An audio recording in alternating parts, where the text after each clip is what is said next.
When I first heard about the TELUS esports series, I was like, there's no way. I was absolutely stoked. You don't really hear about esports at all in Canada, let alone from a big company like TELUS.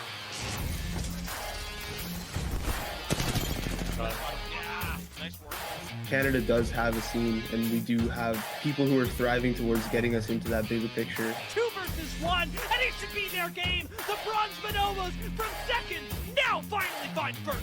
Simply put, the TELUS Esports Series is esports for everyone. It's our take of what we think the esports industry should look like and where we think it should go. It's way more fun to compete for something when there's something on the line. And the TELUS Esports Series gives players of all skill levels opportunities to experience that. We really want to make the gaming experience more fun for everyone, and we want to help the gaming industry evolve and grow the way that it should. And I think the time is right for it.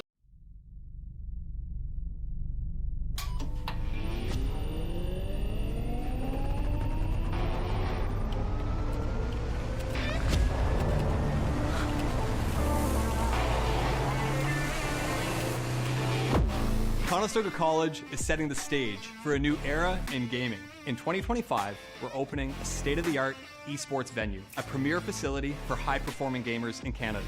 In this 10,000 square foot facility, we're putting you in the center of the action. The facility will have 50 top-tier PC stations, 5 console stations, immersive VR stations, a team operations room, a full production suite, and a premier competition stage. Esports is a rapidly evolving industry with global viewership of 532 million in 2022.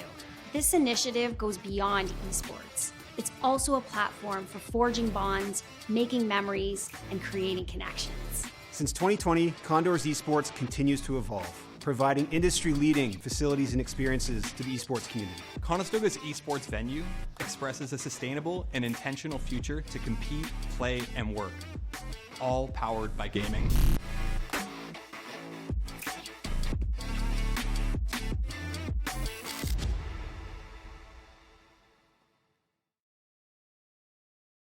All right, welcome everybody. We're here for the Esport Canada CS2 Canadian National Team Combine. Myself, Laz here, joined with my trusty sidekick, Cup of Frag. And how you doing, my man? It's been a hot minute for us in general.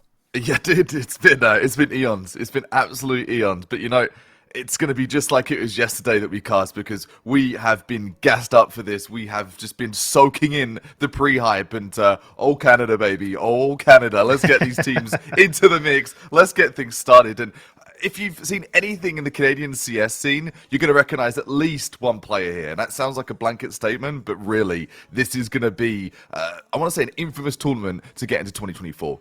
No, definitely, right? I mean, so for people that aren't really familiar with just how this is working out, so this is now the 2024 CS2. This is the Canadian National Combine. So essentially players now are fighting for representing Team Canada, which then leads into the Rio de Janeiro tournament out in August, where they get to actually play against some teams across the world in different countries. And that's a pretty cool opportunity, right? And that's with the IESF PANAM Regional Qualifier, which then leads into the World Championship, which was going to happen in Riyadh in Saudi Arabia late in 2024, which is around November. But again, this is such a cool opportunity because now we got a handful of teams that are going to be fighting themselves to represent Canada. I think, how often can you say, like the history of esports, that these kind of opportunities are available for up-and-comers, for collegiates and moving forward? And to get that kind of inspiration, that influence, like, okay, I've got something to gun for here. This isn't just heading to Edmonton for the weekend. No offense, Edmonton. It's a trip around the world. It's a trip to really help you grow as a player, as a person. This is a life-changing experience, and there's so much on the line here. I'm envious. I'm envious of the players. Yeah, and I think the one really cool thing too, like for anybody that was following this last year, I mean, the biggest difference I would say in this is the fact that now this is actually an opportunity where teams are going to be fighting for the slots in general. Like I think before it was, US and Canada essentially had to, represent North America essentially, and they had to fight each other. Who's going to take themselves to Worlds? Whereas now, this is actually a little bit different, right? It's not these like separated cones. It's kind of like this whole open combine once you get selected to represent your country. So I think that's actually a really cool opportunity because again, we get to see who's going to be the dominant team when they get to play out in Rio. So that's the big picture. That's the really cool stuff. But let's kind of go back to a little bit about why we're here, right? And you know, this is the thing, right? We talked about a handful of teams, they're trying to play for Canada, and that's going to be a pretty cool opportunity. And just a little bit about this format as well. It is going to be best of ones across the board. Then that grand final should be that best of three to see who really deserves to get themselves all the way to represent Canada. Are you ready? I had to do that just once. Man, it's going to be fantastic. I've had a look at the books, spoke to the production team, and it is going to be a fully loaded day of CS2. The players have been practicing. They're ready for this. They've been doing their warm-up laps, and they're ready to get stuck in and get their boots onto the pitch. Coming into today's set of games, Laz, what are you hoping to see from these players? Anything in particular? You've seen players go from, I want to say, the ground up from ESL, from amateur to ESL. What do you think is important to see from these players here today to make the right impression? No, it's a really good question. I think the biggest thing is, we talked about, this is a really good opportunity for a lot of those less known players or less known teams to kind of give themselves an opportunity, because again, it's a cool little bit of a mixture. And I think this format of being a best of one really does open up a lot more of a big variable, just because it's one map, it's not three, right? So there's a huge difference. So you can cause that upset with just a BO1. So I think that again just makes it even more interesting. Yeah, I love that you've highlighted that. We've seen BO3's best of fives, goodness forbid. We've seen, the formats that are out there, there's such a variety. But yeah, BO1s give that gold opportunity to a team just to have that one clutch round of a game to turn the tide and to see them through to that next round. So it's up for grabs for anyone. And I think that is a special opportunity for everyone here today. Let's take a moment here as well, before we do go further forward. Let's talk about Strife. That's going to be the first game we have coming up today, but Strife already have got themselves through to the next round ahead of the teams that are going to be playing here, just based off of last year's performance. Laz, do you want to break that down a little bit? Yeah, I think it makes a lot of sense, right? I mean, Strife were a team that did really well last year. They got themselves in a good position. So obviously for them, they get that bye. They get that little bit of a boost to start things off. And this is kind of a cool opportunity for them just to kind of watch these games, because the game we're going to be covering, I mean, funny enough on these names, is Team Valorant taking on I Buy Poutine, so I Buy Power essentially. But either way, so that's where they get to watch some of the competition. They can just kind of see a little bit of gimmicks that these teams have, anything they really need to, anti-strat or kind of do any of their homework if they feel they need to. And just kind of going into this matchup a little bit, like we talked about, it is that best of one. So there's already been Vertigo banned. We had Anubis banned. Get it out. Ancient Nuke, Dust 2's out. So that means we're going to Mirage, and that's not really a surprise to me, because that is probably the most pug-friendly map that we got.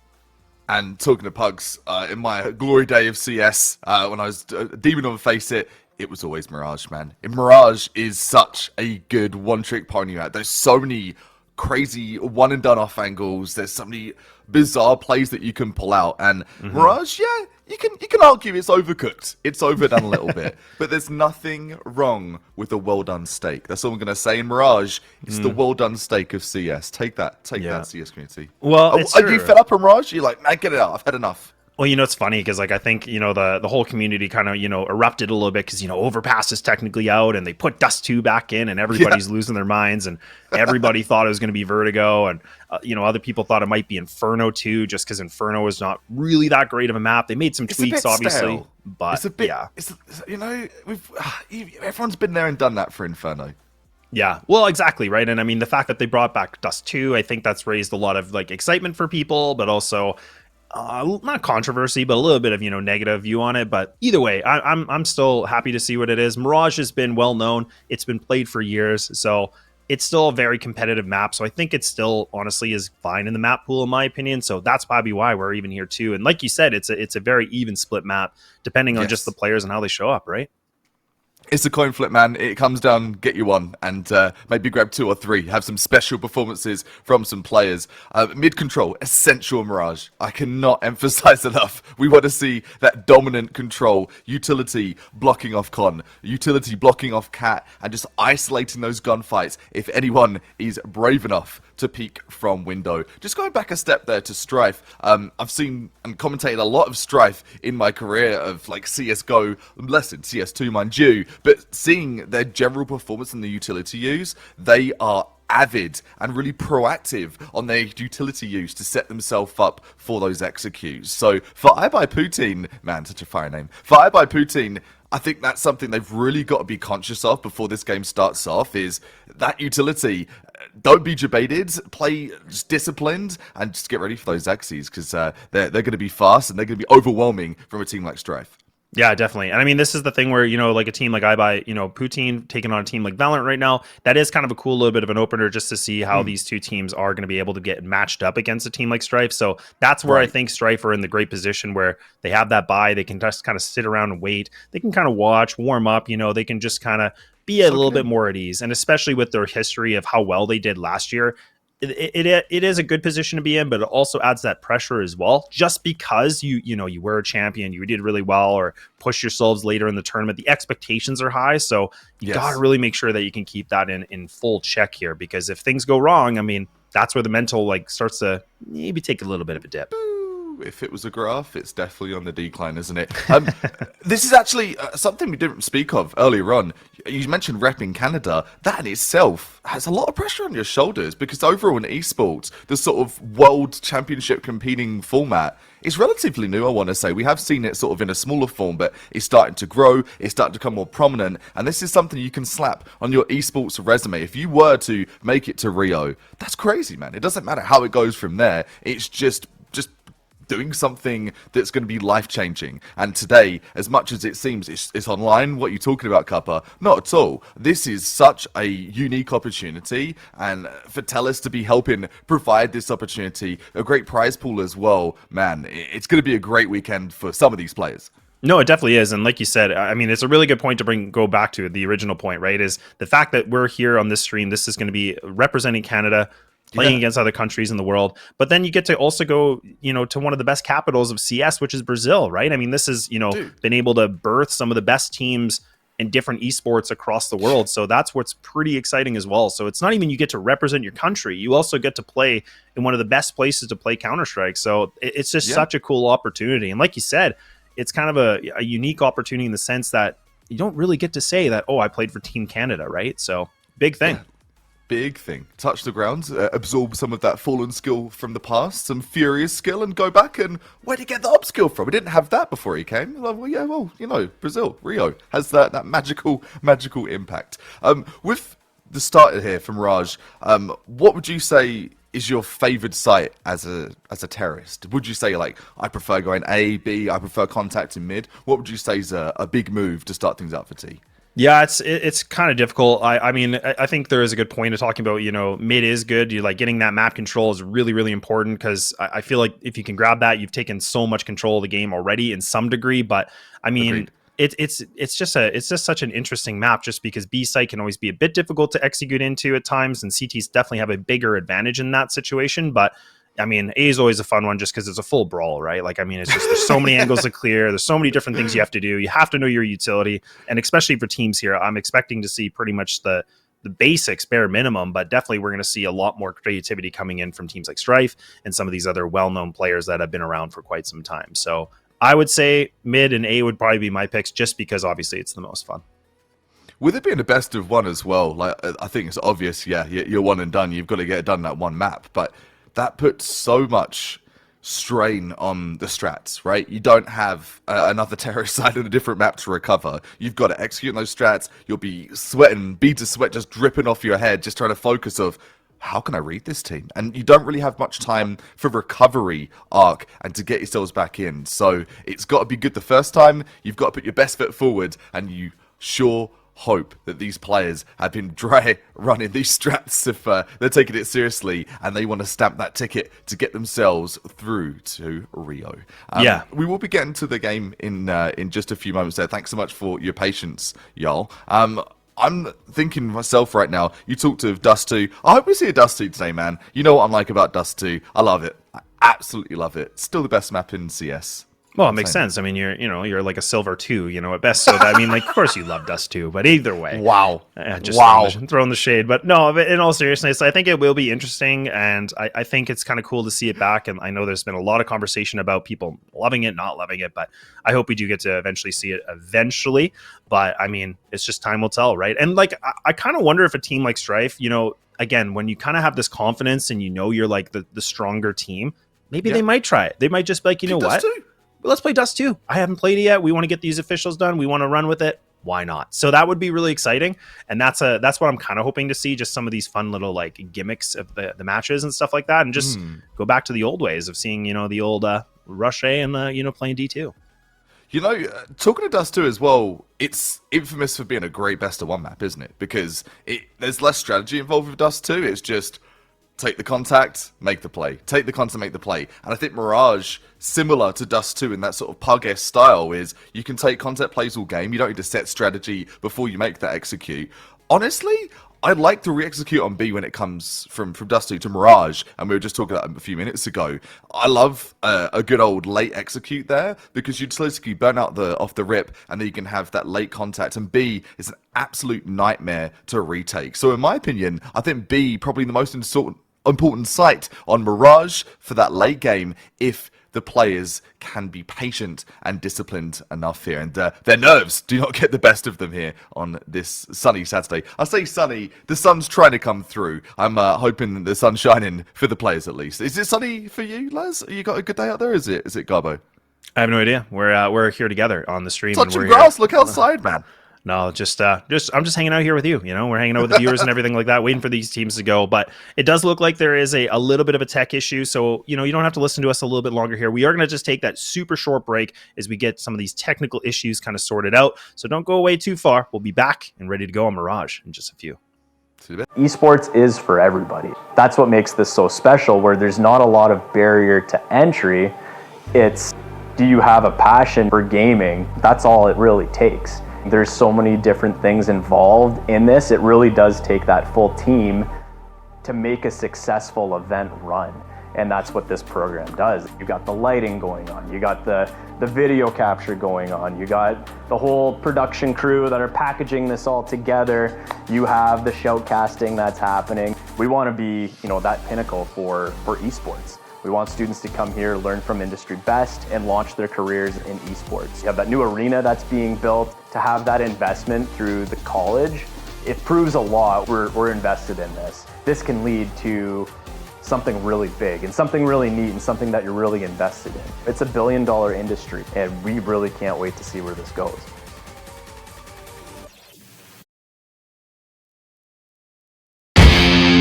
When I first heard about the TELUS esports series, I was like, there's no way. I was absolutely stoked. You don't really hear about esports at all in Canada, let alone from a big company like TELUS.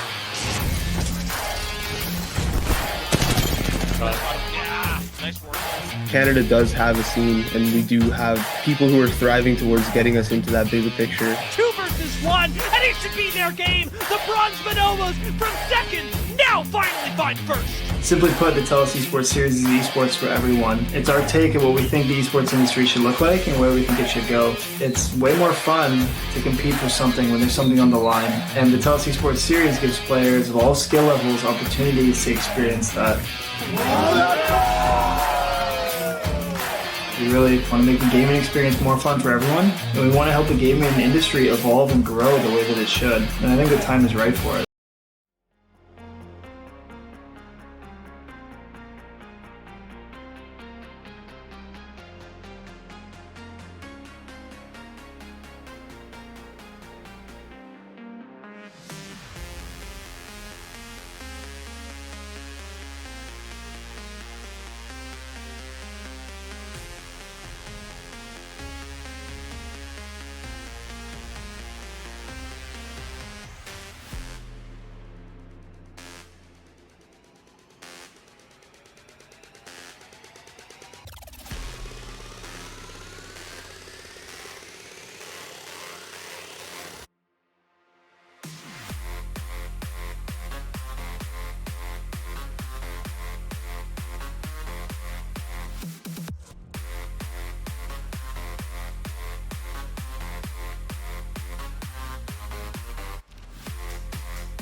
Welcome back. Thanks for your patience, folks, and sorry for the minor delay, but let's be real. It would not be esports without a delay. Welcome back to Esports Canada. We're on air here for WEC 24, and it is going to be, to start things off, straight into the game for Best Round, is I by Poutine taking on Valorant.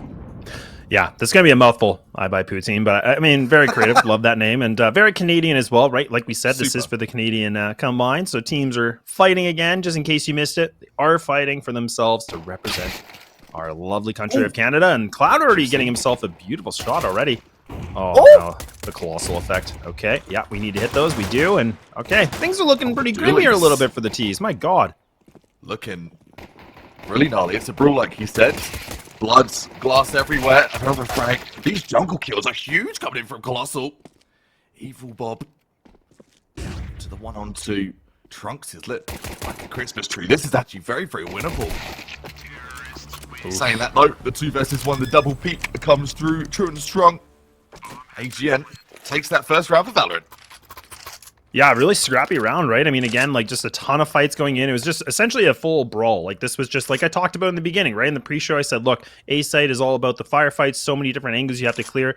Pretty much no utility used. Like I know you were emphasizing a lot about it. Like, look, we got to see some good utility usage. We didn't really get any at all. We just saw people are like, okay, I'm just going to run a mid, split connector, and see what we can do. And it turns into a 1v1 that does come in favor here for the T side. But either way, man, a little bit too scrappy for me. Yeah, it's it is pissed around, sure, but a little bit util. Would have got a long way, made it happen without it, though. Freight's coming out of mid, Colossal. With the scout shot, boom. A body shot and takes out one, brings it down to the 4-on-4. Some patience is a virtue here for I by Poutine. Just hoping Valorant does outplay themselves here, but looking at the armory, look at the weapons. Triple AK, the Galil, just the scout in the hands of I by Poutine. I'm hoping that scout hits as hard as a cheese curds and a poutine. They're going to need it too. Yeah, is it weird that, you know, like, I mean, look, we're both Canadian here, but like, I don't know, I don't like poutines. Like, is that weird? What? I know, like, I just don't. How dare you? I just don't like. I like French fries as French fries. I don't like cheese and gravy all over it. I don't know, man. It's one of those things you don't want to tell people, but you're like, I don't know, man. It's just not the thing for me. But you know, maybe I respect your honesty, but I'm a little upset. But we'll come back to that one a little later. AGN calls into upset on Cat as they come up to Archers. Busting out of apartments as well. The spray and pray's gonna choke. That's Evil picking up the AK.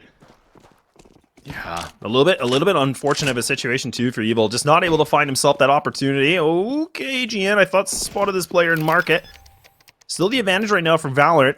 Thought I'd never say that in my life, but either way, it's a 3-on-2. The scout is in hand of Galil here for Neb, and see what he's going to be able to find. He does have the backstab. He does do a bit of trigger discipline. Nicely done now. Made his presence known. Needs to go for a big fight, but just gets crossed in the crossfire now. And SS, the scout in a dream, man. This is never easy, but a 5-7. The right shot can definitely get the job done. And just like that, maybe it's going to turn into the 1v1, and SS comes alive. And my goodness, they bring it back, and then we are going to be in a 1-1.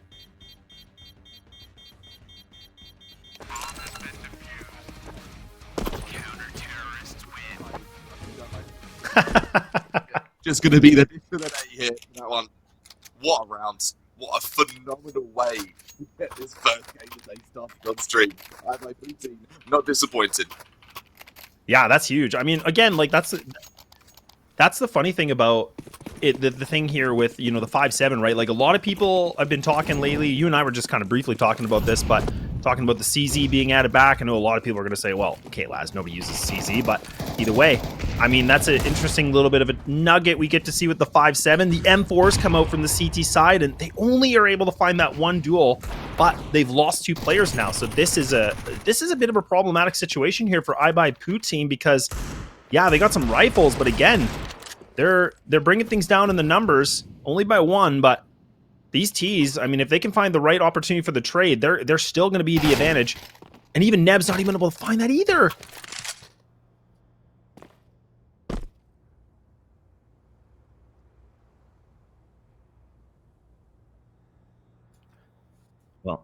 Well, in even way in this situation, Will's going to be spotting things out just into on ladder room.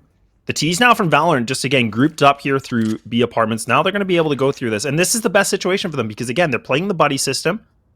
AK M4 with the double Mac 10s. Will spotted the players, but again, the spray is just too bit of a greasy one. And now this is a situation where Evil, honestly, like, this is not the best thing to go for the retake. You have a kit, you have full utility, you got an armor on this player. Like, in my opinion, this is worth the save. And I mean, it looks like now, just kind of holding ground, not really going to change anything. This is probably the best play, right?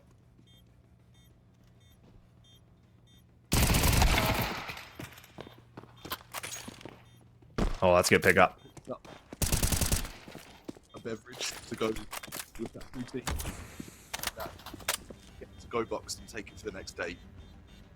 Or the next round, as it would be. An M4 upgrades to the M9 as well. Not just going to have that... tiny gun upgrades to a big gun in the form of a rifle. Evil takes out another 2 great exits here. Removing the guns, removing the power plays for that next round too. So 2 of the scoreboards here are going to be going the way for Valorant, and this is going to be inevitably a safe round, and Evil going to be the gladiator rifle here. Yeah, exactly. And I mean, this is, again, just so scrappy back and forth. I mean, the fact that now Valorant, they were on the lighter purchase the previous round. They bring themselves into the round victory. This is huge. And now we get, again, we have to see iBuyPoutine in the situation with just the 1 M4, complemented with a P2, and then just essentially just a full save from the rest of the players. So a lot more work here for Evil John, to find himself an opportunity for multi-kills. And that's a lot of responsibility. That's not an easy thing to do. But I mean, again, for the players on Valorant here, they have to make sure they don't just, fall asleep at the wheel. These pistols in close quarters can definitely take you out. Now they're going to split into connector. Now they're going to split things off, and they are winning these engagements. And now Colossal's going to be able to have himself this AK, but again, he has to do something big, and it's just a bit of a whiff city. And now the flashes comes in. He's getting himself out of here, and again, he might just have to save this. This is essentially a 4-on-2, which not the greatest situation at all. The USP, oh, somehow OK Will gets himself a little bit of a silver lining.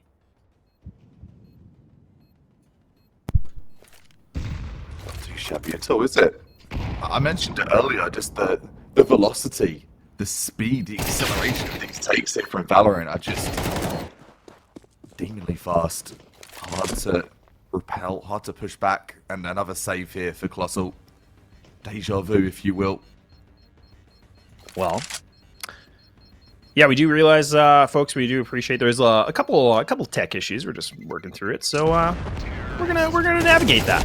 And Colossal, oh my goodness, I talked about sleeping at the wheel, and there it is. And Diecast there, able to get himself that player down at the last second. That's huge. And okay, so now we're starting to see a bit of a lead.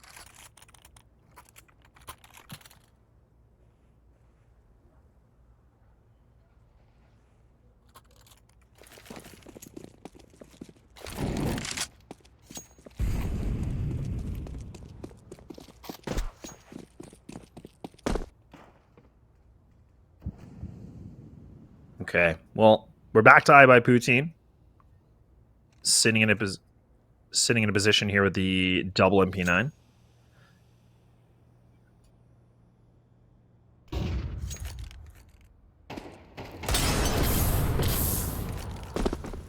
Okay, well, I think we're getting there slowly and surely with the tech issues. Appreciate the patience. That's why we wouldn't be esports without some little issues, little things to navigate through. It is mandatory. Got to have tech issues. You've also got to have an op over at mid and Raj. Super important in mid contacts. I talked about those connector plays for days. The traders coming through. The pistols and the SMGs just destroying. How are they doing this? They're full binos, they're struggling, but these forces, they're just making it happen. The 5-7 goes to town, down to a 1-on-1. AGN absolutely lit. 23 HP. And talking about the spray through the smoke, iBuyPoutine triumphant, and the op potentially recovered. There you go. Yeah, that's big, man. Again, this is a bit of a replay, but again, we have these moments where we get to see some of these players coming alive, right? I mean, good work coming in. That was from Valorant. They find themselves a couple of opening duels, but then it falls apart, right? I mean, Colossal put himself in the double. He had that 5-7 that was able to get things activated a little bit. So this is where, again, we're starting to see players, individually start to shine a little bit more, which is huge. A scrappy purchase coming in from Valorant once more. The op is going to be on the CT side this time, like you talked about. And now, back to an interesting setup, kind of leaving it with the 2-1-2 on the CT side. A bit more presence on towards connector, so kind of abandoning this Palace control, which could be costly because Valorant, they're actually putting their attention on this A-ramp Palace split, having a lurk player through connector late. This could be a problem.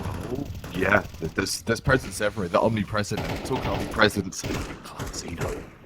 Just for a frag. Those are players close trying to stand through the smoke and the trade. The teamwork. He's going to make the dream work. The demon in Cloud just sneaking away up to jungle. How'd they get so far, lads? Yeah, I have no idea how they get this far. And I mean, again, okay, so Cloud's in a great position, but I was going to say, like, yeah, you need that double swing, right? And I mean, this is the situation now. So SS is by themselves. Full utility, though. Let's keep that in mind. Does have the kit. It's a 1-on-3. Players now going to abandon this idea. So they're going to transition this bomb. They're going to move it all the way back towards B because they know they should have it for free. SS has made his presence known. Some good work coming in right now. Oh, that should be a free kill, but Cloud, he just misses the shots. Can't get it done, but he does some big damage enough here for 49 HP. SS now lurking himself into market. Going to go for the express checkout. Does spot a player close now. Looking to see what he can do. That utility coming in, maybe flashing himself into this, and they do go for the double swing. And again, nicely done from Valorant. They get themselves to a 4-2, putting themselves in a better position. And now the money, again, it's just broken here. Evil John Bob is the only player that really could invest something big here, but I just don't think it would be worth it.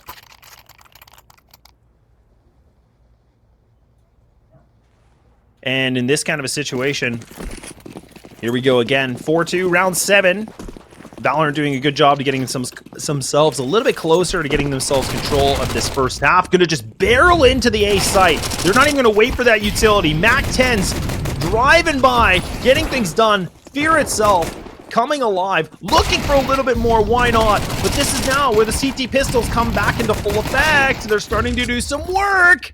Oh no, not again. Back down to the 2v2. AK swinging into CT. Evil John Bob trying his best to stay alive as much as he can. He's boogieing, but man, he just can't get it done. Will's going to be able to pick up the AK, though. Doesn't have the defuse kit. But does have a little bit of time. Knows that these players might be transferring over into market. But unfortunately now, so he's going to make his presence known here. He's going to pop this open, maybe. No, he's going to go all the way around. Yeah. Bunks the jump. Not an unfavorable situation, but definitely not going to be easy. You have AGN alive right now with his scoreline being 14-2. And the double players, again, they can just play the trade.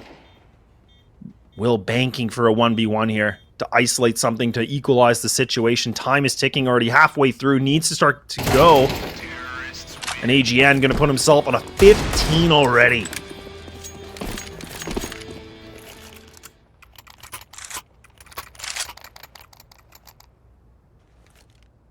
All right, well, we're back here for the CT side. Another gun round coming back through. I got the double loss bonus here, sitting at 2,400. So this is going to allow them to get the M4s out.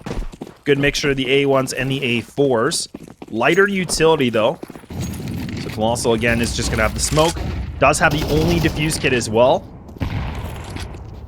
Not an easy situation here. So the CTs have to be very, very careful. And if I'm not mistaken, SS is the player that's just, again, throwing the deep molly. Does find himself that duel through the smoke, so it's a good start now. So the CTs finally get themselves an opening. Finding that man advantage. But now the question is, can they hold on to it?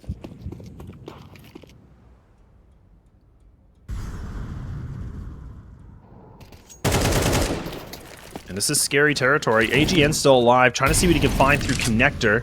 The player is going to be in ladder room. But the molly's not going to do anything. SS might even try to go for the swing, and oh, that's a nice shot from the A site. Neb's going to be able to find it, but these T's, a blink of an eye, they find themselves the double.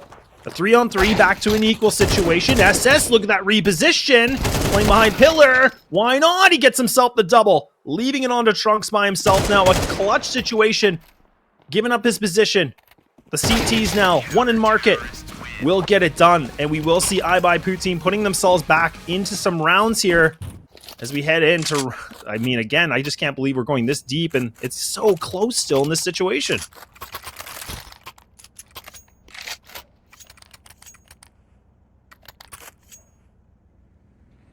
I definitely want to see a little bit more now. Okay, so this is the situation where we see Valorant, despite them having the consecutive wins. I mean, look at the money situation. They're going to have the single AK with the single Galil. Tech9's a compliment. Here itself going to run through the molly. Going to try to barrel into this A site once more. Now looking like a little bit more of a blender. These CTs are spraying frantically, trying to do what they can. Not looking bad, though. Leaving it just down to 2. They're wounded. Now Trunks by himself here in a big, big clutch here for the 1-on-4. Doesn't have the bomb. Not a great position for him to be in right now. Lots of time, though. So this is where, again, you can play the mind games. This is where Valorant can kind of have a conversation with the team amongst themselves right now to kind of figure out what they want to do. Trunks just getting a feeler. Any damage he can do is really going to make a huge difference in terms of the economy. Double players in ramp. Oh, they're just waiting. They just know. Man, the jig is up. Trunks, you're just running into your demise right now. Oh, spawns Colossal's head. Does get the free shot. Gets a 1v1. A little bit scary. Okay, so now the molly's going to get thrown on the ramp. Trunks is still pressing forward. These CTs, it's getting a little dicey. They're still playing these one-on-one peaks. I'm not liking it. Don't give him ones. Whatever you do, don't give him ones, and make sure you do your mic check properly. My mic is on the blink. We are back in business, though. 1 on 3. The AK looking to get that triple, baby. A little bit of utility available as well. But Trunks looking for these gunfights, looking for these aim duels. Stuck between a rock and a hard place, though. Face just straight against the brick. Round over. And that is going to be 5-4 for Valorant, as it will be. CTs, eyed by Putin, clambering their way back into the tactical timeout coming in from Valorant here, too. They're trying to crunch some strats and see what they need to do to keep going forward. Let's just take a pause a second along with that tactical timeout. 17-4 for AGN, lads. 17-4. Yeah, look, I mean, you know, you talk about carries, right? I mean, this is a carry. I mean, he's essentially put himself 10 frags over like Daikaz. I mean, he's just, yeah, like this is nuts. Like 3 of his players aren't even close to him, right? This is a pretty big statement made here from AGN, putting himself the top fragger of the entire server. A little bit more of that love spread here on the CT side. You can see like, you know, 7, 4, 8, 5, like definitely a little bit more even footing. But right now, Valorant, I mean, they definitely have, you know, the superhero of AGN just putting himself in the big boy boots. Yeah, man. He's got that Superman costume on and just rips it off and just beats his bare chest, man. He's an absolute barbarian this game. And it's just the first half, too. It's always interesting to see if this narrative is going to continue to be game-long, to be tournament-wide, or is this just going to be a half of the tournament for them? Hopefully to continue for AGN and the gang over on the likes of Valorant. But if you're out by Putin, you're looking to turn the tides here. Take a bit more control back from this half. The weapons are there. The straight B push coming through really strong here on this save. Tech 9s, Rec 9s, a couple of P250s as well. Saying that, the Glock gets the entry. Oh, man. Okay, I mean, if they can get the bomb down, this is going to be good, right? I mean, this is all about money. This is all about them just building up some cash. But, I mean, again, the fact that we're even out of 3-on-3 right now, the smoke just going to block the doorway here from Market. This is not good. The only, you know, the double utility coming in from 2 of the CT players, and one of those is going to be removed. That's, oh gosh, okay, Colossal, we need something big. We do, and he gets himself that double once again, putting himself at 13 frags. And okay, we get ourselves an even game here, folks, and we're going 5-5 as we get closer to that end point of the first. I'm going to say it right now, lads. You're one of the most Canadian people I know. And that's a compliment in a tournament and a scenario right now. Just representing, and we've chosen the right person to be behind this analyst desk. I know Max is a bit confusing. I am Canadian and English as well. These teams, Canadian to the core, evil, whipping up the op pit. Where do you think that op's going to go? I'm thinking apartments, if I could take a guess, lads. Well, definitely going to go the other way around. I mean, it's going to go mid, which makes a lot of sense, right? I mean, he wants to fight for that mid control, just gets that information. But now, everything should be smoked off here. It is going to land. He was trying to beat it. Doesn't have the nade to break it open. No teammate there to help him out as well. The Nebix are going to be able to find himself a nice opener again. So we see that iBuyPoutine put themselves in these opening duel situations, but they can't seem to hold on to it for too long. But that's the question. In round 11, can they do it? Have they learned? Have they been able to adapt and overcome? Ooh, a cheeky little peek coming through, Con. Diecast, what a shot! That's a nice one. That evens the playing field once more, down to the 4-on-4. Can they get a couple more here? This mid-control. Super dangerous. Just backing off that contact. Just reassessing, recalibrating what to do next. Trunks. Got a lot of control at window. A lot of control. Yeah, this is good. This is a lot of real estate gained.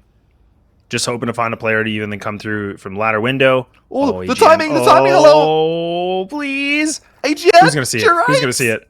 Oh, man, they are just touching each other right now. They're holding hands. They have no idea. Colossal's just like, what the hell? What's going on here? Why are you here? Oh, dear. That's okay. wild. That is wild. Yes. I love those smokes. Okay, and peekaboo. There's Trunks, and that's where you talked about that window control. There it is. 3-on-3. Back to even territory. Taking one. It's going to be Will. 2 versus 2. Excuse me, play 3 versus 2. Might as well be 2 versus 2, though. Will just lit like a Christmas tree here. Feeling the pain. Bleeding out, if you will. Time's are ticking as well. Diecast takes one he's given him. Goes to the spray off a triple. Down to the 2-on-1. Oh, God. He's got to reload the op, too. This is not good. And again, there's only one kid on one of these players. SS is going to commit to it. It's the spray. Oh, but he thinks that's it. He thinks that's the diffuser. Oh, but no, it's going to be iBuyPoutine. They're going to put some extra cheese curds on that one, and they get themselves a 6th round. Extra cheese? Yes, please. All the fixins. The chives, the seasoning. Maybe a bit of Canadian sausage on there as well. All the fixings. Last round here of this first half. Oh man, it feels good to be back on the mic for CS2. Thank you so much for having me here. I'm getting so many flashbacks from OG Carson. A flashback push here. That default B push. They didn't have a fireman on site either. It's gonna work. Oh, down to a 4-on-4. Oh, look at the aggression. Look at the shots from AGN. Yeah, this is beast mode. Look at this. He's just trying to put everything into his own hands. A 3K. Gonna get the bomb down as well. Why not? He wants to do everything. He literally wants to do everything. Cloud's trying to do a swing. Not gonna be able to win it. Barely tenderizing this player. Now AGN's just like, all right, hold my beer. I'm gonna do something big here. He's got himself 20 frags right now, Cuppa. I'm telling you, man, he's going for the 40. He might even get the 50 at this rate. Choo-choo, AGN coming through. He's got a 3-piece. It's looking like he might have to get the ace to close things out here. Down to the 2-on-1. AGN just trying to get that knockout punch here. Beautiful util the 1-tap to finish things off. The ace to finish that first half of the tournament stream here today as well. What a way. What a way to close out the first. Picture perfect, lads. Yeah. Oh, man. I mean, that's the thing, right? We were talking so much about what AGN was doing. We're like, look, he's playing so well already. The fact that he gets an ace in the last round like this, like just putting everything into his own hands. Oh, look at these shots. Just filthy. Yeah, crispy, you love to see it. Clean, just so crispy. Gnarly. Insane. I've got my vocabulary. I don't think I've got enough words to express how I feel about AGN. Will, trying to take that advance push over to apartments here. They just run it down. They want to get straight in here. I'm guessing, as we know, Molly or no incendiary coming through. It doesn't matter, though. The USP just clicking the heads. It's already down to a 4-on-2. What can they do? Okay, I have no idea what's going on right now. These Glocks are just spraying away as much as they can. They're doing so much damage, but again, they just can't get these kills. They can't even buy one right now. Nebek right now trying everything he can. Okay, that's a start. That's already one head removed. Can he find another? It's just barely missing, but both these players are going to swing together, and who other than AGN to find himself the last duel to get back into the lead. AGN coming in strong as ever into the second pistol of match number 1 of the stream here today. And what a message, AGN. Oh, gives me shivers, man. I'm not even a player in this tournament, and I'm nervous. I'm scared of what he's going to do for the rest of the day here. Goodness me. Oh, man. You love to see it, though, right? I mean, opening game, someone just, like, you know, really just taking things from themselves, just going beast mode. I mean, that's a big thing, and it's keeping them in this game a lot. I mean, the fact that the only other player is Diecast sitting in himself at 12 frags as well. He's the only other player with double digits. So, not bad. And, okay, CT should have themselves a... Again, yeah, there it is. It's starting to pan out nicely, but last remaining player is a Tech 9 and a Glock. Also does have himself that double, though. CT's got to be a little bit careful here, Cuppa, because if they lose more players, I mean, that's a lot of money burned. That's a trade. Bomb is going to be down mid-step on Con, and that is going to be a misstep. The bomb being dropped there. Hard to recover, hard to retrieve, and, well, they're not going to be able to retrieve it. Reset that mindset, reset your purchase. The buys coming in, AKs galore. I want to see util use. I said that early in the pre-broadcast. We need to see some of that now. I think to trick a team like Valorant, you've got to try and force out some of that aggression early. Saying that though, they haven't really been aggressive. This is the first round when they start to really push up mid and pry, and that's going to be crucial for their entry. Evened out though. Yeah, like even right now, like we're still okay. So again, like you talk about utility usage, there really isn't any being used. I mean, they're literally just swinging into mid, going a little bit dry, maybe like a pop flash here and there, but this is like basics, right? Like they're not doing anything complicated. Even the CT's fighting for that mid control. It was a little bit scrappy for me, but I mean, they're in themselves an advantage right now. They got the 4 players alive. Now the utility's starting to fly into the safe site. Also, again, trying to find himself, but other than AG yet again, just coming from the sidelines, gets himself at least one before the grave. Cloud. Oh, that's perfect timing. Oh, now he's just going to be a ninja in the smoke, and Will, in a tough situation here, has to... Oh, he's just on the bench, and he's out.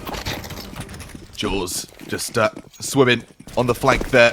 There's the chomp in the back, and this aggression, really, really good aggression here, holding underpass too. Valorant, they're omnipresent, buds. They're everywhere. Here, there, everywhere. It's quite the spectacle to see. Just control of the map from all over the place, not just from inside, from mid, deep mid, from underpass, in a smoke. They've got a plethora of options of strategy they're implementing here. Poutine back against that scuffed, flaming apartment wall. The B push just being fumbled here. That sentry to stop it off the rip. The nade just poised and ready. Over at Van. Oh, Diecast has got such good timing here, lads. He does, but he's taking a lot of damage, right? So, or I mean, it wasn't even him that was taking damage. It was Nepic that I was thinking was taking a lot of damage. I was like, and he's gone. So, yeah, all right, okay. T's again, they come back. They're getting themselves a little bit back into a equal situation, 3-3. Bomb's going to get planted. CT's now coming together. Looks like the T's were going for a double boost. Waiting things out. They do have kits, so I mean, they do have that little bit of extra comfort in terms of the time, but... Just Trunk's not clear this has to get cleared. It's good to say. There ain't no way. Not how Valorant have been performing so far this game. The guns for the post plant, not ideal. A Famaz and a Tech 9. We've seen it done before, though. Alzinho just trying to clear that backside. Down wall to a Tech 9 in a dream. The Tech 9 takes one. He's down to the 1-on-2. The Tech 9 is going to be sublime. Coming in from Evil John. Oh, man, again, it's just, you know, okay, so you're in that kind of a play, you have your one player that's essentially defusing. Okay, that player doesn't exist. So you, as the other teammate, you have to stay alive, you have to play with your teammate, and essentially you want to body block him. You want to protect him as much as you can. I mean, this is, yeah, it's Saving Private Ryan, right? I mean, you got to do something, but going for the swing on top of the van, really risky, and it doesn't pan out, right? I mean, I just don't think the risk was worth the reward in that situation. And the player just being in B apartment like that puts him in a great spot to have those isolated duels. That was great post plan from Ibo Poutine. You got to give credit where credit's due. That was the extra cheese on top of the poutine, just like their logo. And Will picks up 2. Rifle still in hands here for Trunks. Got the boost over on double box on Gat. Trying to see where on earth these T's are at. The 4 versus 3 underway. The apartment re-execute. I talked about this, and this is identical to what those pre-coms were. They've been looking back in their strat book, flicking back through a few pages. Re-execute might not be the play of the day, though. The trades come in. He's down to 2-on-1. Yeah, and again, it's AGN right now. He's got the AK. Oh, he knows what one is. Yeah, he knows exactly who this one player is, but he doesn't have armor, so this is not good. This is not good. He actually almost does win that engagement, but just a little bit too late. But nicely done from Poutine to keep themselves in this game. 1 round differential now, back to a tie game, where this is where Valorant were sitting themselves in a great lead. Had the 3 rounds opening in the second half to get things going. But now we're starting to see the Poutines are they're starting to cook a little bit. It's starting to cook, it's starting to stack. Extra cheese, yes please, man. They are giving us an extra dose of the Canadian dish.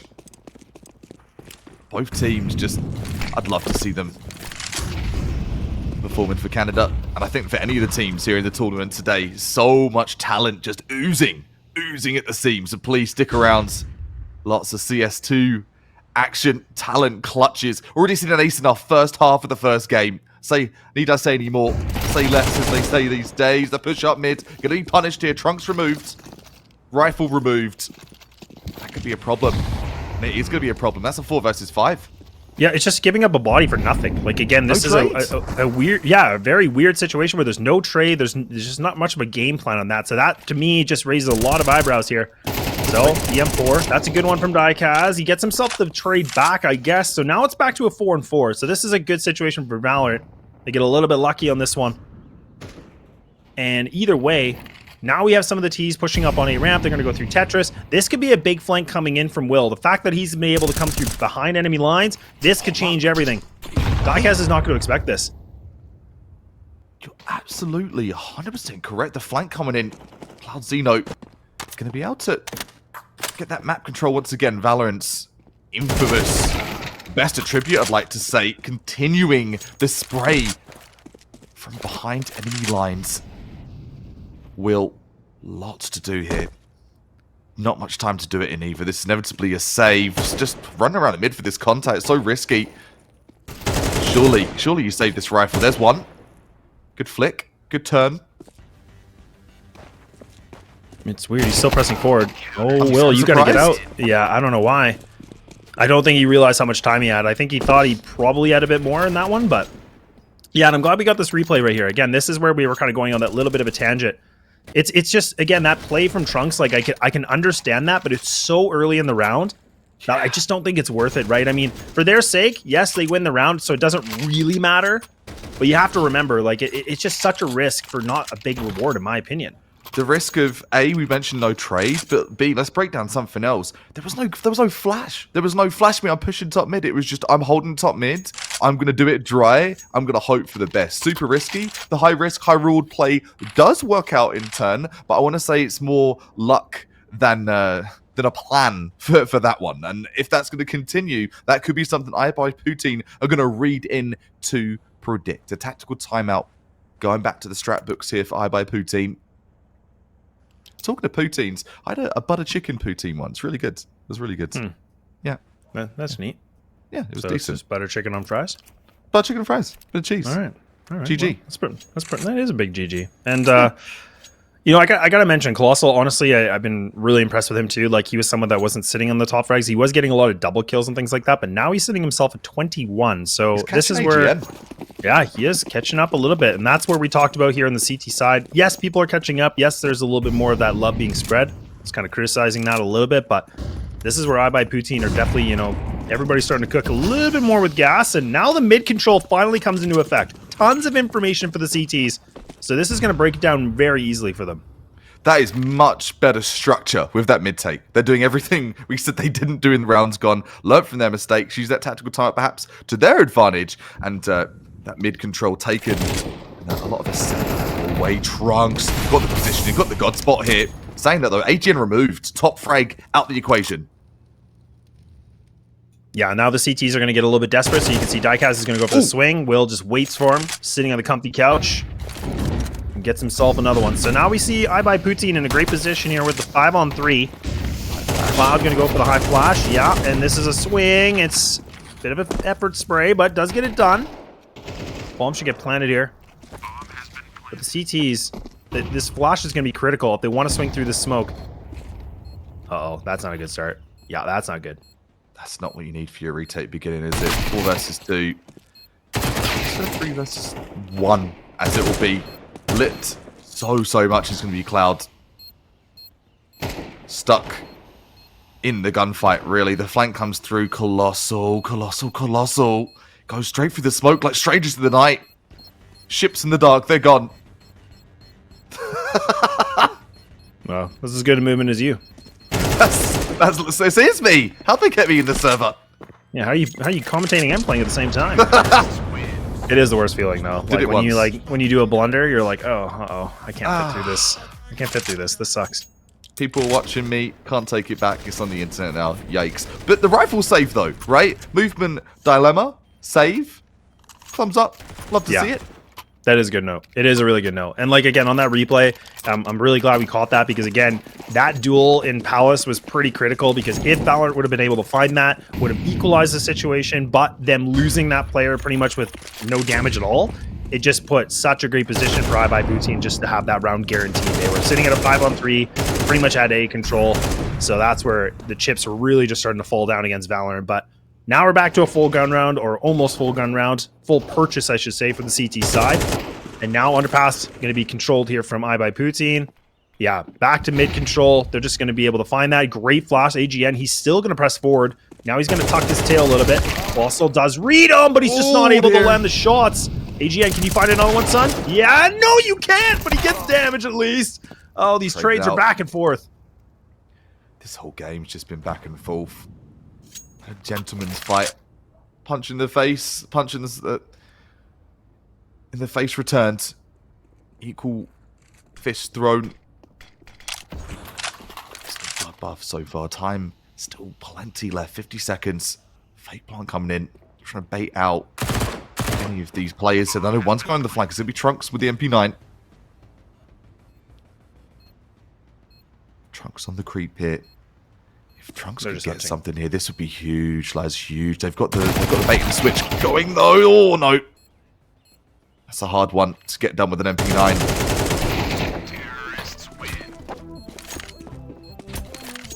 Well, yeah. Again, some of these kind of desperate plays we're starting to see, like a couple, in my opinion, anyways. Like we're starting to see some of these CTs. They're trying to make a play, trying to get the highlight reel. So it's just not working for them, in my opinion. It's just not finding that connection like they want. But we're back to a tie game, 10-10. I mean, we said probably the best map to do this, and there it is, and that's why we said it. And now it's going to be a save. A couple pistols purchased here on the CT side. They are just going to go for the 5-player stack on this B side. I really like this because, again, it's a 50-50. You got to do something random. You got to try something different. You got to spice it up. Try and maybe recover a rifle, catch out that lurking player, overexerting, but unfortunately for Valorant, no one overexerting right now. So calm and composed is going to be iBuyBoot. Bit of a scrappy start to the game. You go back to that CT side, but now they're so dialed in. Mac 10 in hand for one, AKs ×4, no rifles, not even an SMG for Valorant. This could be such an important round. Even if Valorant were to kind of take a rifle or two away, lads, that would be very detrimental to iBuyBoot's next bite. Mm-hmm. Oh, and it kind of looks like they're actually going into the mousetrap a little bit here, too. This has got to be one of the worst situations here. They are? What's going on? Yeah, they think they got a good read. Like, nothing is happening, so this is where, like, again, when you're the team... Okay, there's a 5.7. Again, it's not going to be an AK, but it's going to be a Mac. That's fine. Is it going to be a Big Mac? Is it going to step up and kind of get a resurgence into the round? Oh my goodness. No. Oh no. Oh dearie me. No. That can't be real. Oh, this is just, again, the mousetrap, right? The cheese just smells so good. And iBuyBoot, they wanted it. And now it's becoming a bit of an issue. And there it is. We're going to see Valorant. They're going to be able to find themselves an eco round. They are going to get these double AKs. That is huge. And now look at the money. The money sucks. They don't have enough to buy even a small poutine. I've got a stomachache. Maybe I ate too much poutine. Oh, goodness gracious me. That's a oof.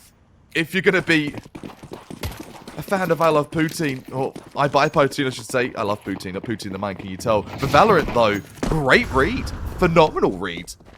That could be, I said it could be a game changer. I didn't know it was going to be to that extent. The AK, the flash combo, AGN with the clothesline mid. Yeah, and again, this is a great situation for Valorant. They have the better weapons. They have lots of utility. This is just a gunfight. So iBuyBoot right now, Deagles, just, again, trying to find something. It's already failed here for Evil John Bob, and not a great situation. Not really much of an investment. So this is Valorant's round to lose if they start to play super aggressive, in my opinion. But if they can play the just standard setups and just play the trades, this should be their round guaranteed. And then Poutine is going to be just banking to get those 2 consecutives to push to overtime. That should be a free duel. It is. Yeah, nicely done. AGN picks it up. Single fry. Good nade. Going to just tenderize a little bit here. They're grouped up, Kappa. They're just stuck in mid. They are stuck in the mud right now. They are. They're stuck knee deep in the mud, trying to wade their way through the swamp bogs. They're deep. They are thick and, well, you've got to keep pushing forward and forward. But I told you, the eco rounds for both teams have been devastating. This is winnable. This is so winnable. It's down to the 2-on-1. The blunder might not be putting them under from last round. All down to fear itself, and fear itself. The world started to close in on this M4 A1S wielding player. Just creeping into con. Tick-tock goes. 1v1 on the right here. Bomb. He spotted him. This is it. Surely, this is a 1v1. Surely! He needs this duel. There's yeah, that's one. an easy one. Got now it's down to the 1v1. Yeah, he's got a kit. So this is, again, this player's just going to wait on ramp. This is a very basic thing, but now the smoke comes in. Uh-oh. This is not good. Fear itself, he hasn't even fake diffused it. Why? Now he's going to go for the flash. He's just going to commit to it. He's just going to stick this. The flash doesn't make the connection, but the M4's spraying, but it's going to land, and Will gets it done. My goodness. My goodness me. I'm flabbergasted. The ecos, the phenomenal digs, the Juan digs we're seeing. They want to go to Rio. Both teams do. Yeah, they do. And I mean, again, okay, so the thing that's just a little bit interesting is that the fact that I talked about, this is Valorant's round to lose, and they kind of made it happen in the sense that they gave up connector, and they had double players in sight in the A site. Nobody was spotting it. So those T's, they were able to get the pistols up close and personal, and they lost so many bodies. So it was just a miscommunication. I think and a little bit. That was the demise. A little bit too much respect even given to Putin. They knew it was going to be the save. They knew they weren't going to be bolstered up with those, the big boy guns, if you will. Oh, great movement off the ladder from Daikaz. Picks up one with a 5-7. Taking out the follow suit, though. 4 versus 3. Back against the wall is going to be AGN, but who else but AGN to swap them back? Down to a 3-on-2. 2 rifles apiece. 5-7 in the hands of Cloud Zeno. And Will were, yet again, map presence, just a stake in the grass. Just sneaky beaky, pushing through CT. Yeah, I don't like this. I mean, okay, this position from Will is really interesting. The fact that he's already in CT spawn, I mean, this isn't a bad position to be in. But you can see that Evil John Bob is just kind of sitting here like, hey, well, where do I go? What do I want to do? And the columns right now are all on Will. Will has to make the play because he's the one that has to find the engagement. That's going to allow the bomb to have a little bit more leisure to get themselves in the site. Will needs to be able to find a duel here. He needs to be able to find something. So right now he's got info. 26. He's saying, look, man, I think you're good. I think you can come through B apartments. You're going to be fine. He's clearing everything. This is 20 seconds remaining. Yeah, you've got to go. And the time is now. Under pressure. Lots to do here. 2 versus 3. AGN still up. Trunk still up. Cloud Zeno. Let's take on Evil John and Wilbur. Uh-oh. That's a misflash. Comes in. Just pushed right up against the shelves here. Gonna get one is Evil. Wilbur. It's a great position here. Gonna get the spray too. It's down to the 2-on-1. It's down to the infamous AGN. The trade isn't there though. No kit. Oh, that nade. That could do everything. He's going to get out of it in time. The push-out window with no gun. And he doesn't have time. He realizes the music started playing. He didn't have a kit. He had no effort to get that. He was so close. 1 second earlier, I think he probably could have been okay. Just the My goodness. Poutine are going to put themselves a map point. And let's not forget, this is a best of 1. So all they need to do is get this next round, and they're going to advance themselves further in the bracket and putting Valorant in the lower bracket here. So this is going to be a tough situation. What a competitive, spicy start to our Saturday qualifiers here. These Canadian teams going out on a limb to make it happen.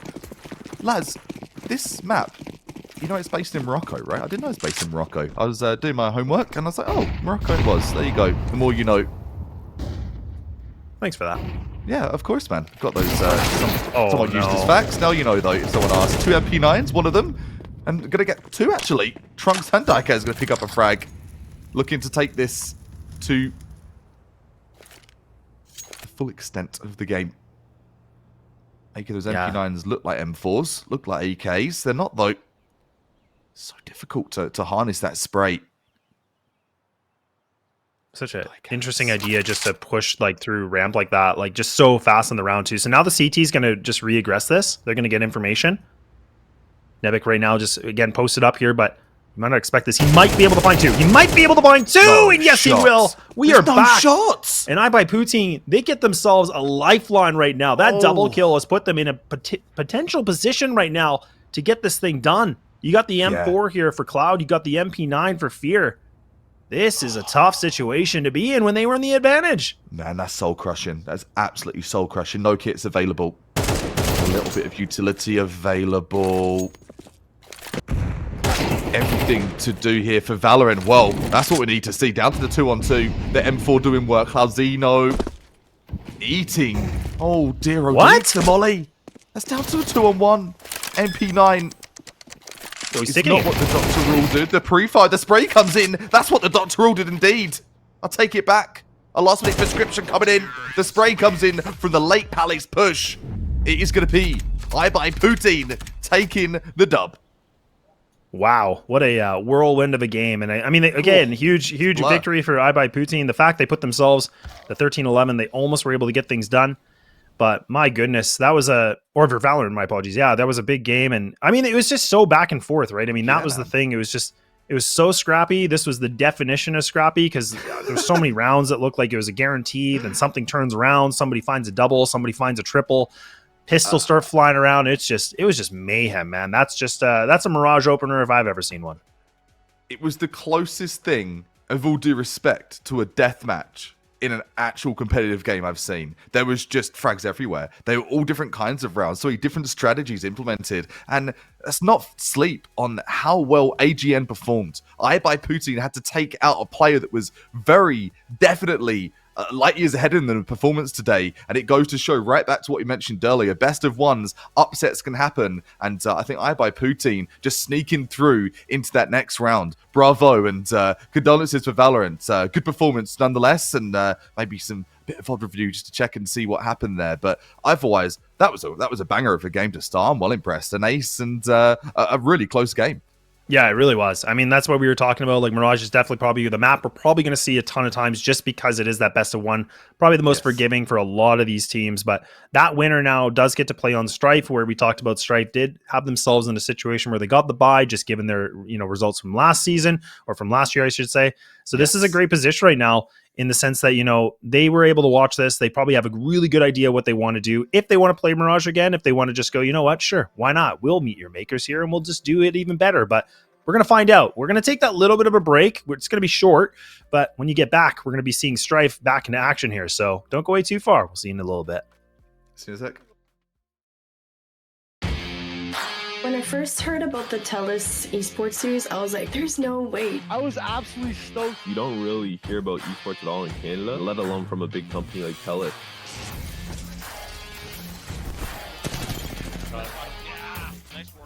Canada does have a scene, and we do have people who are thriving towards getting us into that bigger picture. 2 versus 1, and it should be their game. The Bronze Bonobos from second, now finally find first. Simply put, the TELUS Esports series is esports for everyone. It's our take of what we think the esports industry should look like and where we think it should go. It's way more fun to compete for something when there's something on the line. And the TELUS Esports series gives players of all skill levels opportunities to experience that.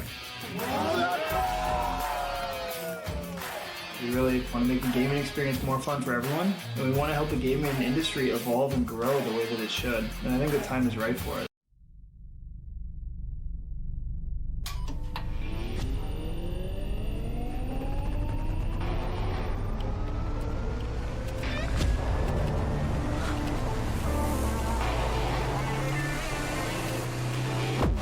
Conestoga College is setting the stage for a new era in gaming. In In 2025, we're opening a state-of-the-art esports venue, a premier facility for high-performing gamers in Canada.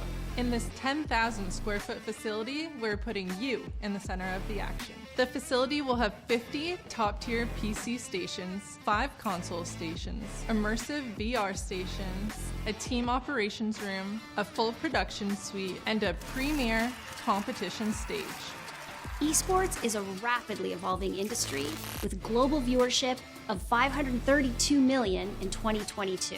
This initiative goes beyond esports. It's also a platform for forging bonds, making memories, and creating connections. Since 2020, Condor's Esports continues to evolve, providing industry-leading facilities and experiences to the esports community. Conestoga's esports venue expresses a sustainable and intentional future to compete, play, and work, all powered by gaming.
When I first heard about the TELUS Esports series, I was like, there's no way. I was absolutely stoked. You don't really hear about esports at all in Canada, let alone from a big company like TELUS.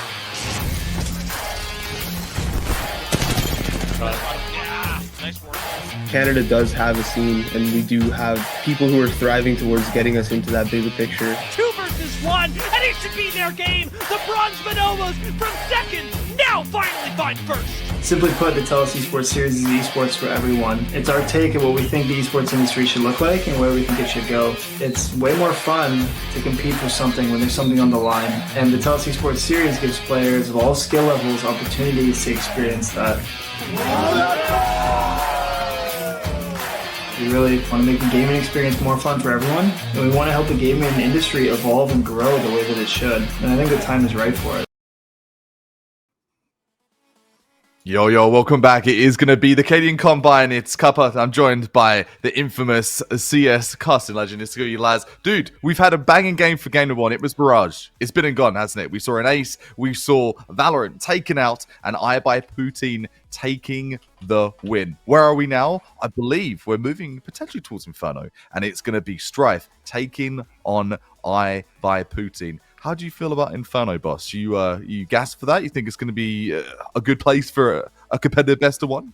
Yeah, I think, to be honest, it really threw me off guard a little bit because, I think there has been adjustments made to Inferno. I definitely didn't think it was going to go this way. I think this is kind of a little bit of a BM pick, in my opinion, from Strife. Like, they're like, you know what?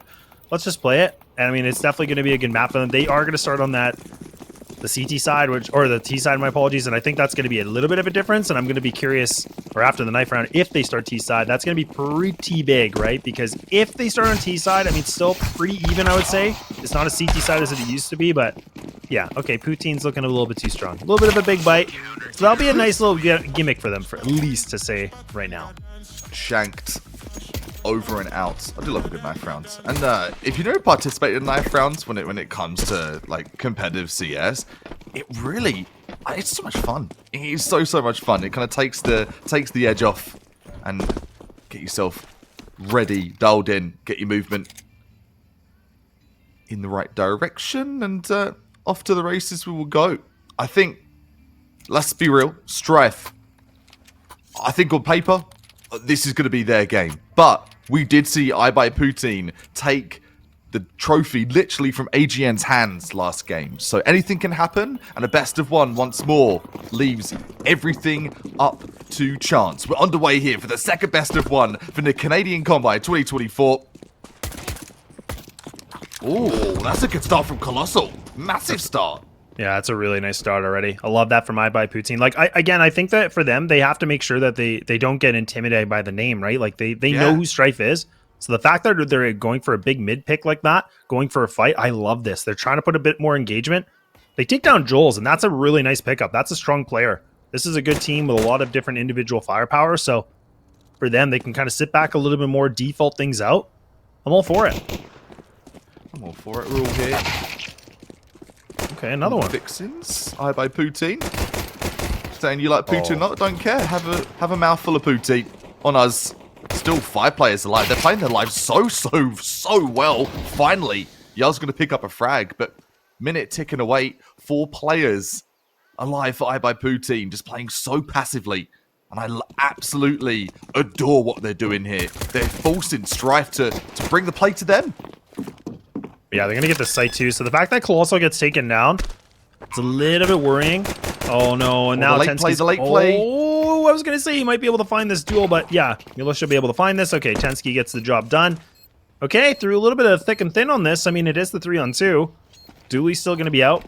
No kit. Tensky. Oh, this is big. This is already big. Yeah, there it is. That's a triple. Triple, baby. Mom, get the camera! That's a good trigger discipline coming in from Tensky. Heard a couple. They're pushing through arches, and the surprise attack. This is where things started there over in apartments. And I was just saying, and perhaps the caster's curse there. It's been a minute since I've positioned one of those onto a team. And there's this last second wrap coming from Tensky's lovely stuff. From Strife to take that first round is good trigger discipline to start things out. But they started to slow down as the rounds went on, talking of I by Poutine. So to stack up this time, numbers galore. all 5 players looking to see a couple more of the enemies push in over on Banana, holding over by Barbecue. Yeah, this is going to be free information. As soon as Joel speaks this, he's kind of the dummy too. He's like the crash dummy, right? Like Joel's has already been taken out early, wasn't able to find much action. They haven't spotted these players yet. I don't think Joel's would have seen it. But iBuyPoutine, they're just going to still have all 5 players in water here. They're just going to be grouped up together. It's like a beaver dam. And now they're finally going to break 3, and they're going to try to run through this banana, and they might try to catch them off guard, but the Mac 10s, they should be able to do something. Dualies are just spamming away, but it's actually a USP. Cleaning it up nicely. So, okay, this is not a bad situation. We're back to an even playing field here. Well, just kidding. Curse that one. Yeah, thanks, Gabby. Head removed. Body sprayed down. Peppered with a Mac 10. Talking of Mac 10s. That's all iBuyPoutine have right now. Mac 10 in the smoke. 2 frags to the name for SS. Wouldn't mind snagging an AK if they can, but it's going to be a big bite of poutine, if I ever said so myself, and the bite too big. Strife taking another chunk out of the morale, out of the armor of iBuyPoutine. Now is the telling round. The buy. Barely a buy coming in here. For iBuyPoutine, contemplating, well, what do we do? And with what we've seen so far, there isn't too much to go off. It's just sort of been playing for picks, playing a slow, methodical CS. Tactical timeout gone in from Strife as well. What do you think iBuyPoutine need to do to kick him back, to kick him to the curb here for Strife? They've got a lot of individual firepower. We've seen that already. Yeah, I think it'd be interesting, again, like just, I wouldn't mind this like aggression, so I think like fighting for banana control could be a really good start, just again, if the CTs can win that. It's going to push Strife back just a little bit, and then they're going to have to use a lot of utility to gain that control back, but this is the thing, like you always kind of, like there's always, I feel like a lot of teams always want that feeler as well, like especially in the first gun round, like because we're seeing that Strife are kind of still in a bonus-ish kind of situation with a couple Gleals and Mac 10s and stuff like that, so iBuyPoutine need to be really careful not to obviously lose as many bodies as they can, just because it's going to be more costly against them. Yeah. I want to say, look at the utility count as well. Smoke, sure, but frags, flashes, slightly limited. You look over to that side of Strife on a bonus, perhaps, but a part bonus, should say, but utility just stacked. Their pockets overflowing. Famaz, the compromise for that full buy for iBuyPoutine as well, but we know what they can do with those light buys. Sandbags might be done for here. Yeah, that's a night. See you later. The trade does come through though. 4 versus 3. Oh, the nade, just not enough. It was a bit too far. So okay, back to a 3-3. So they're going to be able to get this bomb down, and Nibik's trying everything he can just to be able to find something here. Do the spam, and now the smokes are just going to make it worse for Ware a little bit now, and Will coming in from Banana. And now, again, no kit that's going to be available. So these CTs now losing this player. This is the situation you got to save. Will, you got to get out of here, man. You got to go. You should not be going for this. A free duel, sure. Joel's giving himself up. But you got no time to work with here. And Strife, they're just going to be able to find themselves the 3rd, surely, and there it is. And a nice round and a bit more costly from Strife. But either way, like I said, that was the bonus, right? So this is a great position for them. Step by step, little by little, iBuyPoutine. Persistence is key. They're not giving up. That last game, say, slight underdogs with the performance of AGN and trying to harness their inner AGN to take on the giants of Strife. And you said it all, Laz, and I love that eloquence and how you pronounce that, how you delivered that with regards to the team here. Don't be scared of the title. Their players click their heads, make the plays. Confidence is key, and we need to see some confidence here on this Saturday for iBuyPoutine. This bite, they're forcing in. They know it's got to be here and now. It's a best of one. You've got to get it done. Little room for forgiveness.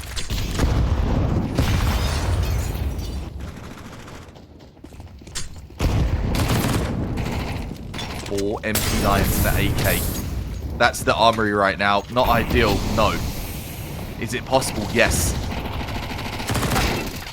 Saying that, it's dissolving rather quickly here over at Banana.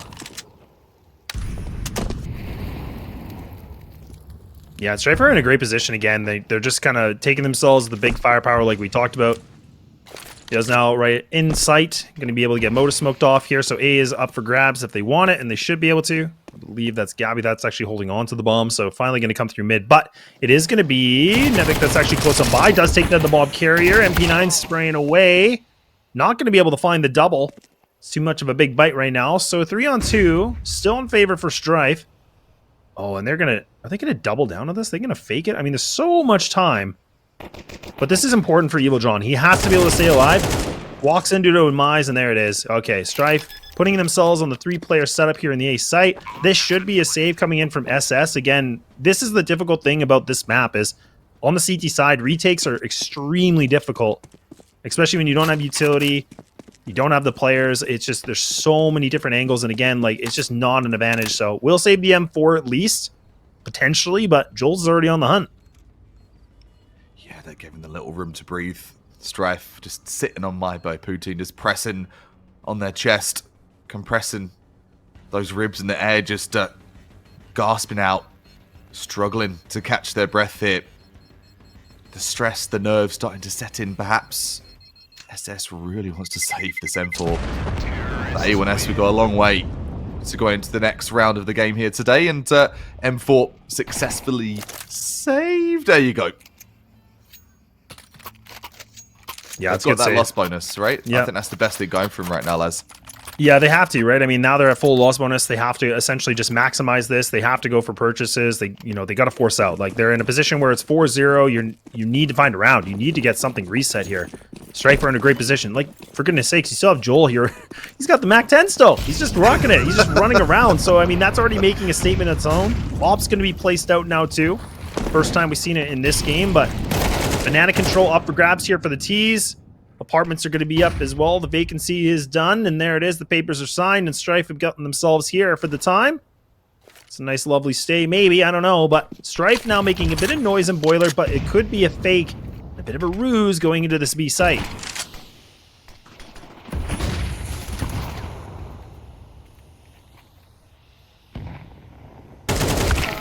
Knock, knock. Who's there? I'd say Strife. Strife who? As I by Pooty coming through. Even things out slightly. Not before. He's down already to a 4-on-3. All the pressure here on SS once more. Save that A1S. Needs to put the other team under duress here. Put a bit of pressure on them. Gets the one. Able to almost get the second. Down to the 3-on-2. Site control in the hands of Strife. Yeah, so right now for the CTs, this should be a save. Like, you're not in the best position. You only have one player that's close. Colossal's on the other side of the map right now. So Nevik in a pretty bad position right now. Low HP, 19, just looking to find exits. So I don't mind this. Again, very big of a sacrifice here. Just trying to burn some of the money, but could do something maybe. But if able to find these double kill, that could be big. Might get gifted an opportunity to get out of this, and actually will. So the strike players are going to retreat into Banana. So I by Poutine should be able to keep these two alive. I was really worried. Nevik, but going to be able to keep it. And now we're at a 5-0, so Strife have been looking pretty cool, calm, and collected. Not much going against them. Yeah. Coming through like a Trojan horse, man. Just blasting through. Are I by Poutine going to find that trapdoor to flank that Trojan horse? That's the question here. Is a ratty play going to be necessary? I was going to say, if I'm an IGL and the server coach, sort of just look and see what can I by Poutine do to kind of get themselves a bit further a step into this game, is play for retake. They've been playing the anchor on site, and it's just not happening right now. They're pushing for these early picks. It's not happening. Play back. Don't give them those ones. Don't give them the opportunity to get that number advantage. And right now, the problem is Strife. They're already in sight, lads. They're already up lane. Yeah, there's not a lot of fight, though, right? I mean, this is where the CTs are just giving up a ton of map control, and that's kind of the problem. You can't allow the Ts to just get this much real estate, and this is kind of why. So now they're going for a big scramble. They're trying to see what they can do. They've lost control of A, so, I mean, essentially, the only player that you're relying on right now is Nevik right now. Has to go for the swing. Needs to be able to find this duel. Oh, does get the one, but nice little jumping shot coming in from Joel's, but that's just a clean round. Tensky just waiting things out, you know? And now we're at a 6-0. My gosh. Tensky just as patient as you like. Just been hanging in the shadows. I want to say most of the game here. and has managed to get an 8-3 score with a lurk alone. Shopping spree over in T-Spawn. Guns galore. I even see an XM10. I see an XM10. Oh, yeah. Love it. Love that. Compass special. Yeah. Strife know they already have themselves in a great spot. I mean, they've guaranteed the half. So that this is kind of, again, this is where you get, where we talked a lot about on the desk about mental. This is it right here. They're just kind of trolling with guns. This is just BM, right? I mean, them just kind of going, okay, we're just going to use whatever.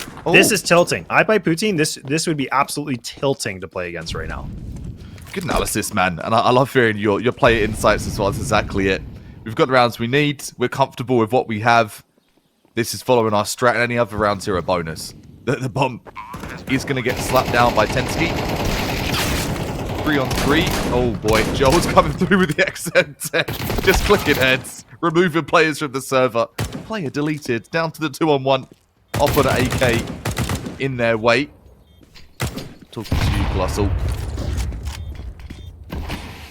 No kit though either. Like, even if they want to try to go for this, even if they want to go, there's no chance for the defuse right now. Just biting it. Oh, the double player stack. Oh, that's so filthy. Yeah, now so close to getting to it. This is all he's got though. No other options. Comes down to 1v1. Troll guns still get themselves around. And they save the Krieg. So that's a good investment. Okay, there we go. All the guns are purchased. Oh no.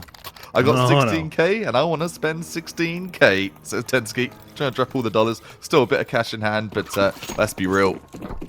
Dominant performance so far, and we don't need to say anything. You just look at the scoreboard and you see that 7-0. It has come down to a couple of one-on-ones to give credit's due to I by Poutine, but this feels like that experience of Strife is just beaming through here. Saying that though, Gapple deleted ×2. And that isn't with troll guns this time. Archer's player holding strong. The pot flash coming through. The Kree. Close combat action. Yuz takes out one. Oh, the dualies. Joel's have a little peek with the dualies.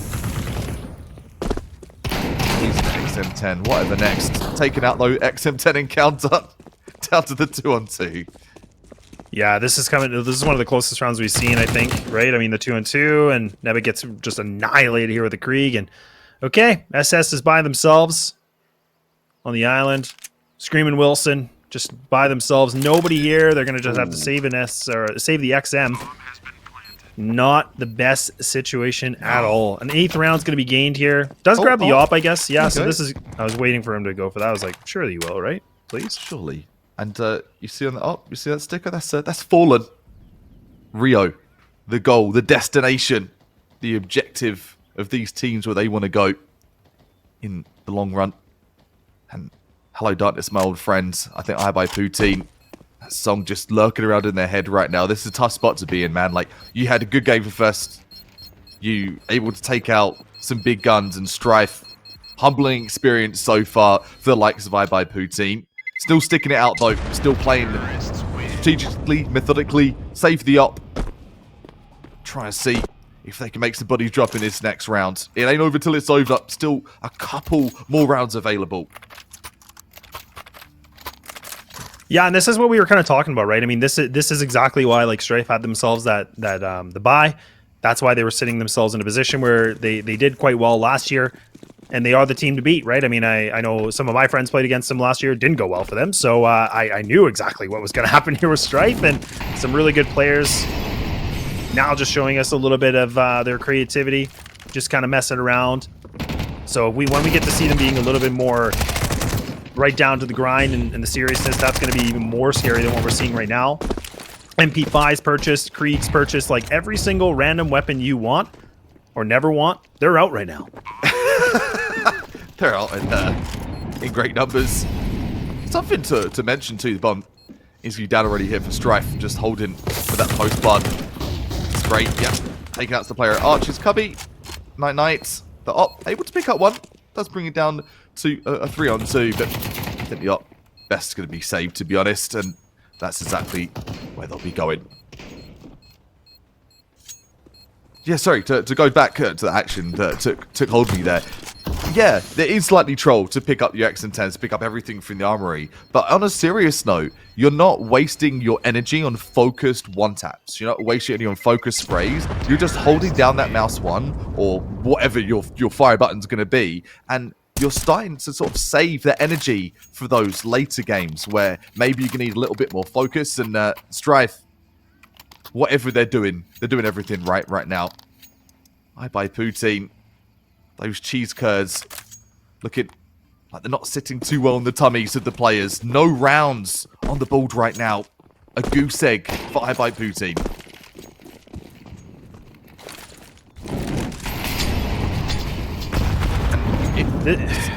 And this is the thing, like, that's the thing, right? Like, again, like when you're on I buy poutine right now, you're just wanting that round, right? You just want to get one singular round just to kind of reset things a little bit. Nothing's a little bit more demoralizing when you're playing a team that is beating you 9-0. They're just kind of trolling with different guns. You can't seem to pull up a round. And right now, the double player in apartment, but again, it's the lurk that's coming in. I believe that's Yuz, and actually does get taken out. Okay, so the XM from the CT side will it'll kickstart something, I guess. That's not bad, but man, these players are low. Like, oh, look at Gabby. Oh, the knife. Oh, the knife is out. The knife is going to be out. Oh, that's so pretty. Oh, yeah. Even a double click. Double left. Oh, my God. Give the left, give the left. Screw the right. The right's not necessary. Just two little shank to the kidneys. 4-on-4. Just having fun with it here. Gabby picks up the knife. Bolsters the economy. Not that it really matters at this point. Their economy is absolutely stacked. Tech 9. The weapon of choice here for Emilio. An op. Nah, I don't need that. I'm just going to get the Tech 9 up. This could be the round, lads. Saying that, could have spoken too soon. The op. Oh, the flick's going to miss. It's down to the 2-on-1. This could be a sell, but it's still going to be a round.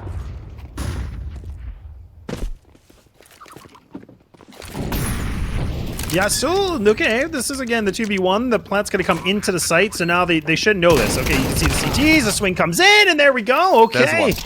I buy a round is going to happen now, so it's going to be a 9-1. They finally get themselves on the board. Double kill coming in from Nebik and Colossal, too, so this is nice. And I'm not sure if there was an AWP, but I think they are... They're hunting for it, aren't they? I think they are scouting for it. Yeah, there it is. Okay, going to get picked up. Nicely done. Despite through all the adversity, the knife, all the effects, they pull through. They definitely do. I'll say as well, thanks to Addy, all that production work there, loving the instant replays, loving the stream, the overlays, and so much work that goes on behind the scenes. We would not be here on this broadcast at all without those folks as well. Thank you, Melissa. Thanks to the whole group. I made poutine. Whoa, you're off the ground. It's all good from here, right? Right? Get that 9-3. Surely. There you go. It starts with the XM10. Apparently the theme of Inferno right now. Who knew?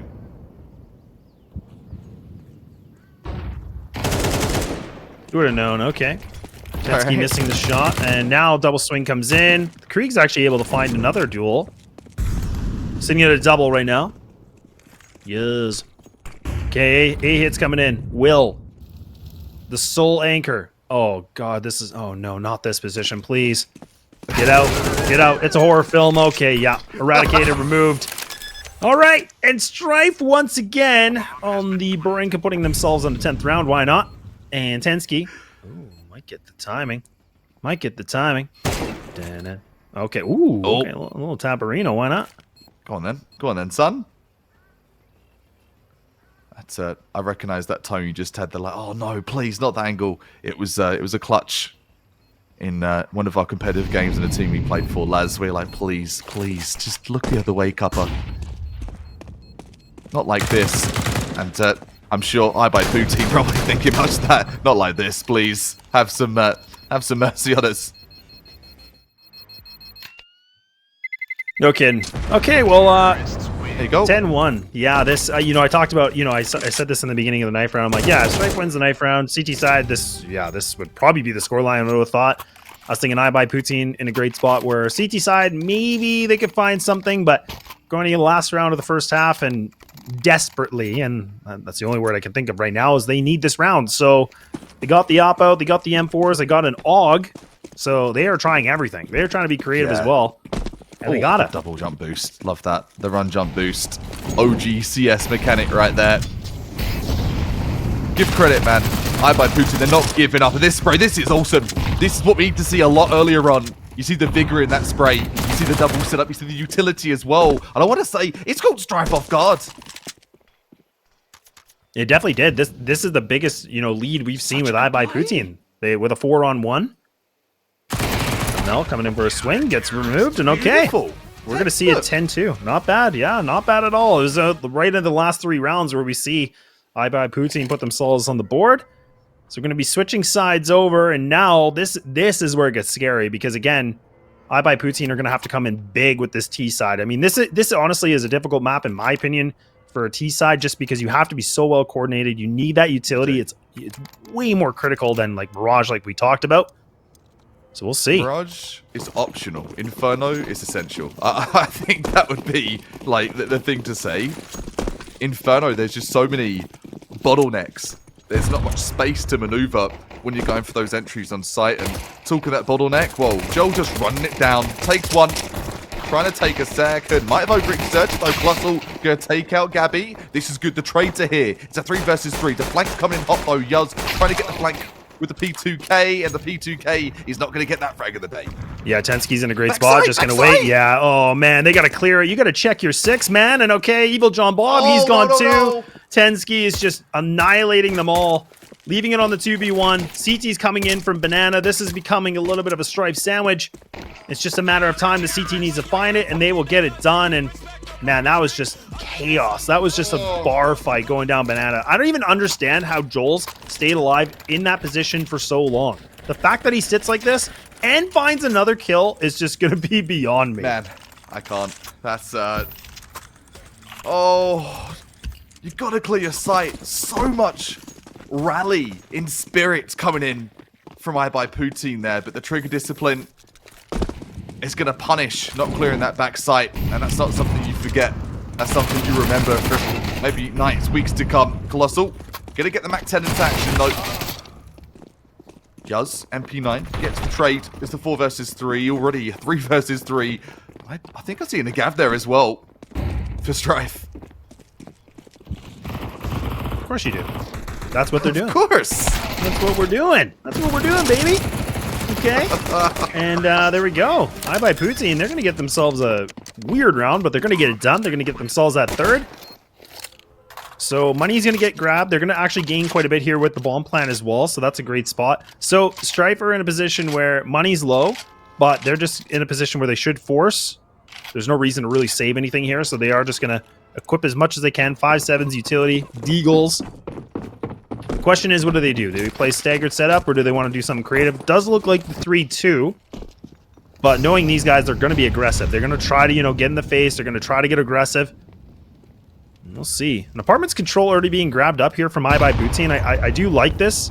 That's really scary and does some big damage. Just can't land the kill. Yuz taken out. Yuz traded back in. 5-7s. Deegs. The pistols of choice. Wilma takes out one of the CT. Down to 4-2. My goodness, that's a drive-by. 5-7. Down to 3-on-1. Down to Tensky. Done some devastation earlier in this game. Looking to maybe repeat that here. Just go for a couple of cheeky exits. Not too sure what the plan of action is.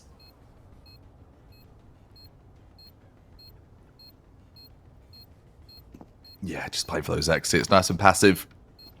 Actually, a smart move in the sense of incorporating some strategy again, putting some respect on it in regards to iBuyPootien. Don't want to give him too much. Just hides in that boiler room. Takes one. Going for a second. This could be all the players dying from the post-fight explosion too. I think it will be. Yeah, that's perfect. All for one. Yeah, even getting the 1 kill, it doesn't really matter. Like, that's great because you're still going to get that money bonus as well. But the fact that the other T gets taken out by the bomb, that means they have to put more investment into this round. Yes, they have funds. Yes, they're fully equipped, so whatever. But Again, that still does make a little bit of a difference just because you can burn that economy. But CTs, again, like I said, they had to go for the double loss. So now they should be just purchasing light. Oh, man, we got some Zeus's out. We got the Zeus's out, ladies and gentlemen. Yeah, let's see it. Oh, someone go there. Production, get on them. Get on them right now. I want to see Gabby get this. Okay, Tensky. Yeah. Okay, Tensky. Yeah. Okay, Tensky with a triple. Goodness. Looking for the quad, and there's a quad, and that's going to be a map point now here for Strife, and they get it done in convincing fashion once again.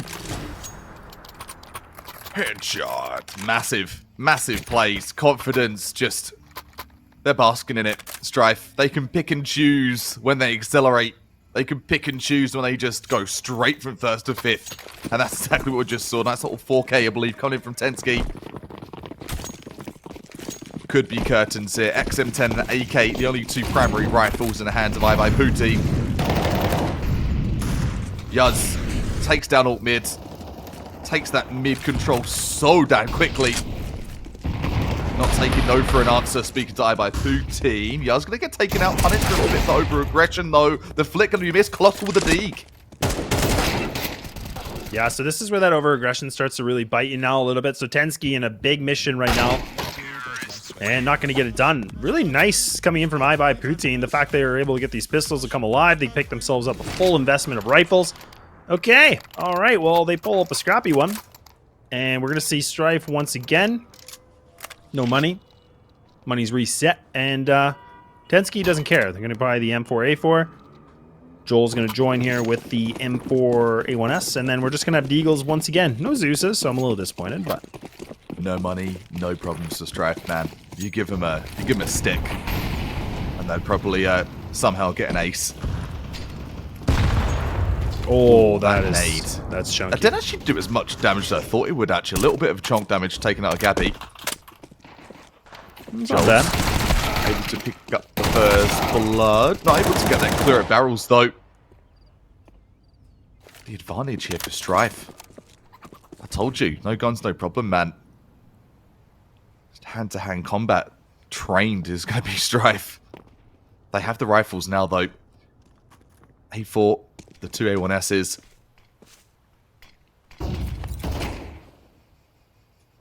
Starting to hear that the cry of stress, and stress is coming from IESF team. Got a lot to do here.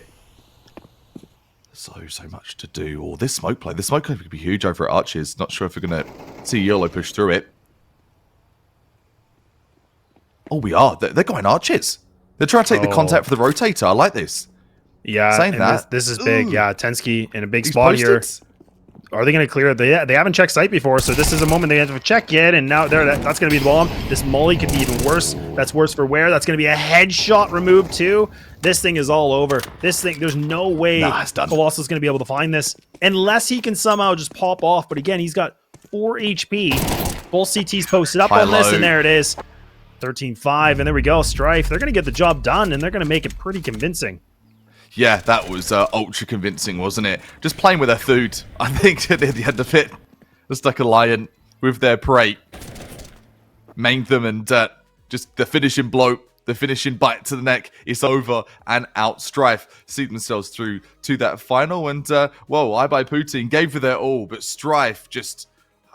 a different caliber team, I have to say, as it is. They had a strat book that I think they barely flicked a page or two there. They just played the aim game, and they won their duels. Straight up. They really did, right? I mean, this is just a bit of a masterclass, or a little bit of an outclass, I would say, from Strife, and that's where they were kind of just trolling a little bit and having fun with it. I mean, they knew that they had this game in the bag, and it was a lot more about, you know, what IESF could maybe do in this. And I mean, Inferno is a difficult map, so I was thinking that the fact that we went to this map and the veto kind of happened the way it did, I was like, okay. I mean, Strife are a team that probably practice pretty much every single map, and they probably have a pretty well-rounded idea of what they want to do, no matter what the map's going to be. So that already made me a little bit nervous. But either way, a 13-5 victory is still a 13-5, and now that means Strife has to wait, as they're in the upper bracket now. They have to wait for the final game in the lower, which is now going to be a repeat match of IESF taking on Valorant. It will be, and rematches, everyone loves a rematch, especially if you're going to be Valorant. You want to get that punch back and try and humble IESF for what they did. AGN fragging hard and trying to do exactly the same for this next best of one for the lower bracket finals. I do believe for Canadian Combine here, we're taking a short little break before we come back with plenty more CS2 action for you. Don't go anywhere. Esports is for everybody. That's what makes this so special, where there's not a lot of barrier to entry. It's, do you have a passion for gaming? That's all it really takes. There's so many different things involved in this. It really does take that full team to make a successful event run. And that's what this program does. You got the lighting going on, you got the video capture going on, you got the whole production crew that are packaging this all together, you have the shoutcasting that's happening. We want to be, that pinnacle for esports. We want students to come here, learn from industry best, and launch their careers in esports. You have that new arena that's being built. To have that investment through the college, it proves a lot. We're invested in this. This can lead to something really big and something really neat and something that you're really invested in. It's $1 billion industry, and we really can't wait to see where this goes.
When I first heard about the TELUS Esports series, I was like, there's no way. I was absolutely stoked. You don't really hear about esports at all in Canada, let alone from a big company like TELUS.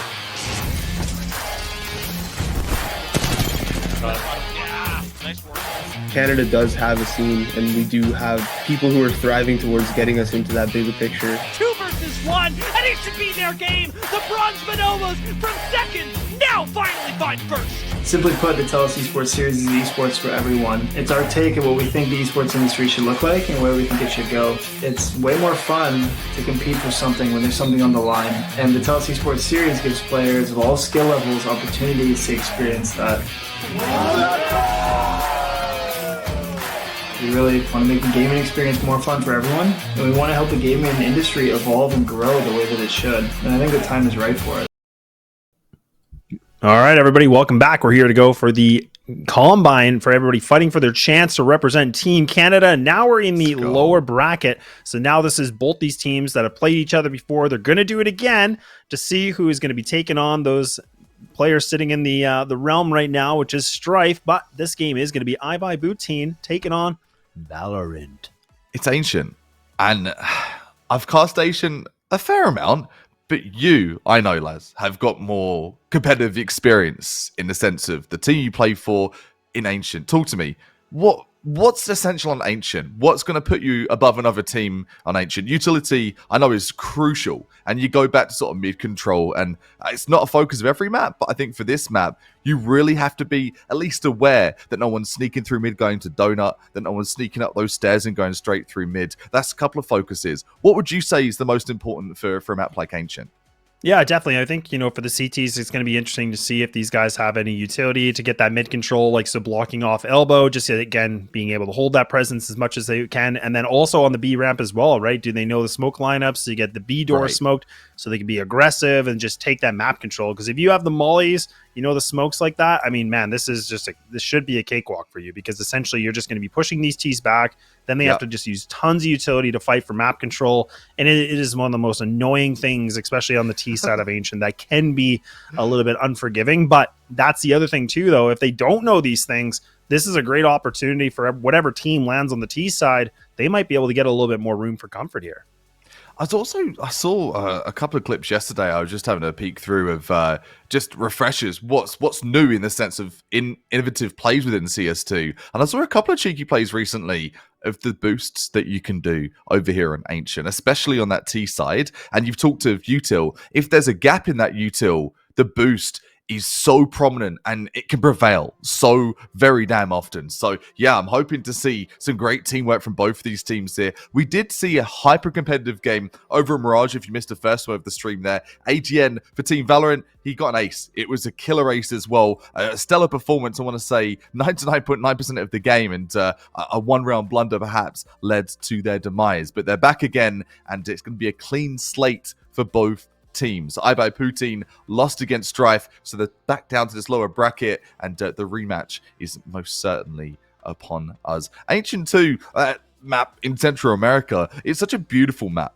There's so many sights to see, but you can't be distracted by the wildlife. You got to have your eyes on the prize, and that's going to be Rio for both these teams. Yeah, and it's nice to see that they're not just going to replay each other on Mirage too, because I was a little bit worried about that, like if they're going to let the veto happen that way. But yeah, thankfully they are going to play on Ancient. I do think this will be a pretty close match, just considering how well we saw, the Mirage game go. But this is the ninth round, so again, this is going to be a huge determiner just for whatever side you get. So for iBuy Poutine, this is already looking, this is looking pretty convincing. And yeah, they're going to get it done. You're going to probably see them start on the CT side just so they can kickstart things off nicely. And yeah, like I said, Kappa, I think a lot's going to be riding on how well they know how to play the CT side, how much they know utility. Do they know the instant mid smokes? Do they know the instant B door smokes? Those are kind of I wouldn't say small details, but those are the details that you kind of need to know just for being that much more elevated on this map. So I'm going to be putting a lot of attention on them this first half. Yeah, I think you hit the nail right on the head there, Philip. All the pressure's riding on the back of this pistol round, really. The tension is very much high. Fun and games, it may be, but this is to represent Canada, represent your country in one of the biggest upcoming sports. That's esports in the world right now. This mid-control, Daika is just gunning it. Just guns it past Catacombs, and mid-thread's insane, trying to. They're swarming donut. Yeah, this is a nice play from Valorant. This is a pretty basic strat. I mean, I've even run this before too. It's just kind of like, again, a little bit of a B-ramp control. Take that mid really quickly. You're just kind of running it, burning that utility as much as you can from the CT side. No kit here from the CT side either. So again, this is a lot, or there is one kit, sorry. It's just a lot about firepower now. The double player in Temple, that's going to cause a little bit of a ruckus, but not too much here. Valorant can't handle. Now leaving it just Nevik by themselves on the 1-on-4. USP in hand, right behind Big Box. This is not great. And there we go. Valorant, they're going to get it done pretty easily. Yeah, they look very comfortable there, didn't they? Comfortable, calm, composed, and collateral damage. All done. Done and dusted. Guns in hand. Long range, no problem. AKs galore. Triple AK, the MAC-10 and the Galil. Splashing through the water, shake off their boots, and get back in to the action.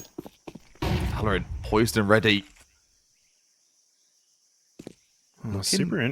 It's weird that the setup is this. Like, it's a 1-1-3. I really would have thought. Yeah, I really would have thought this would have been like a stack. You stack or numbers, 4-1. right? With the buy? Yeah. This is weird. I mean, this is risky.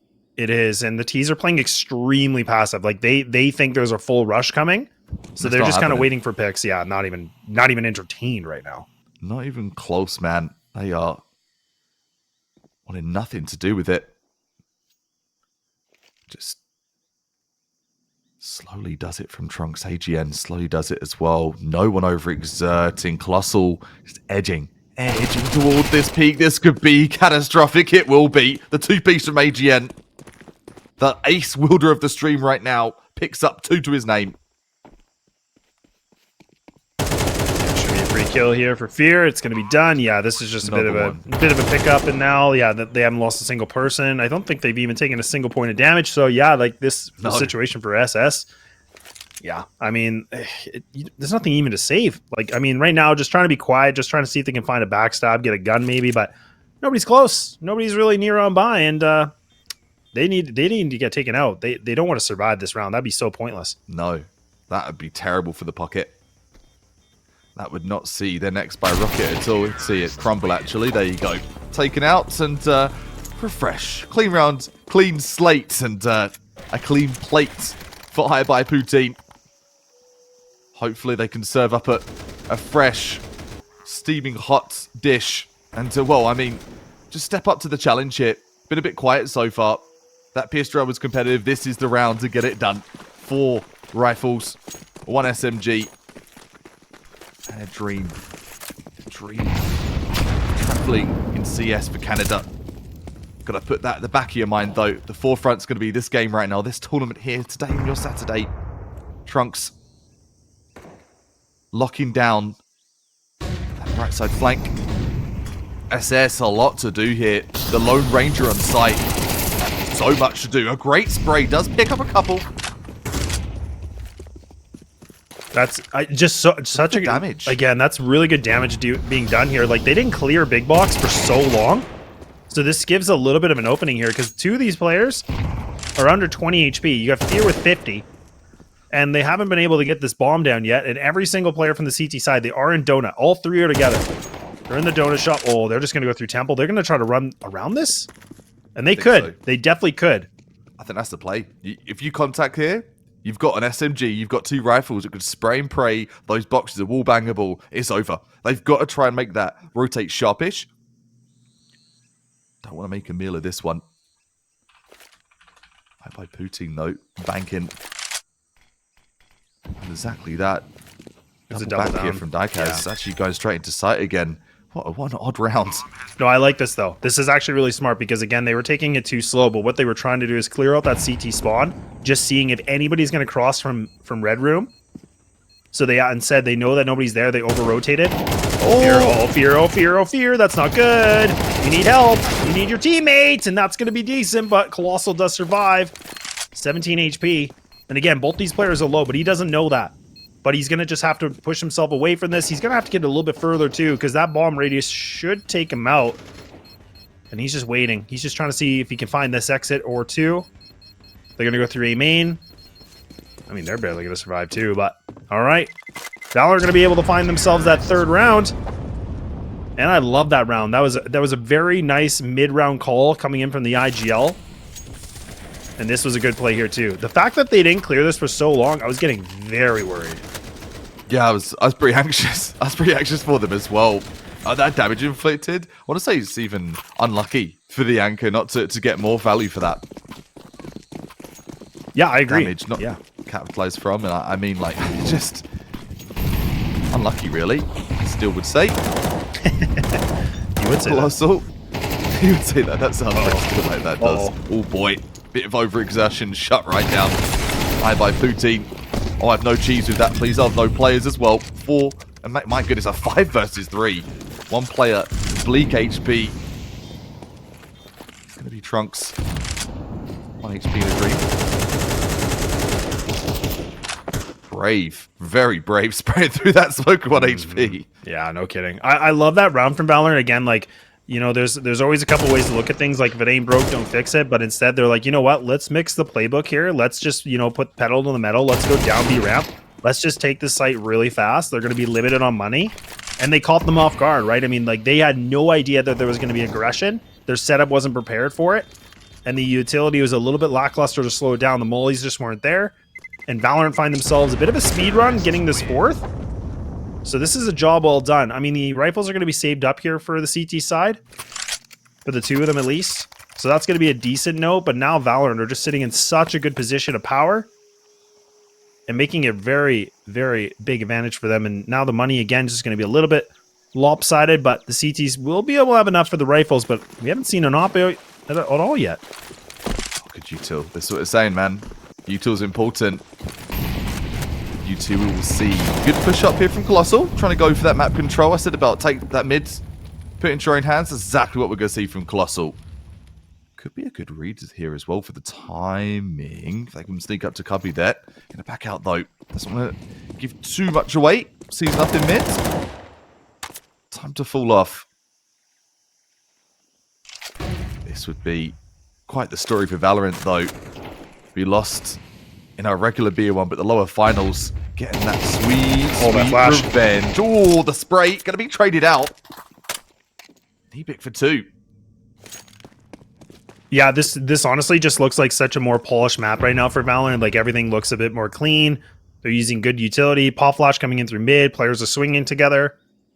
Definitely looks a lot more fluid than what we saw in Mirage. But one of the closest rounds we had in a little while. 3-on-3, but again, the double rifle. No kit on only one, but again, these two players don't. So they're putting a lot of reliance here for Evil John Bob. Cave control are going to be grabbed. They do have the smoke to block this off here against him. The silver lining, though, for iBuyPoutine is the fact that the CT does have more HP here. Diecast is quite low.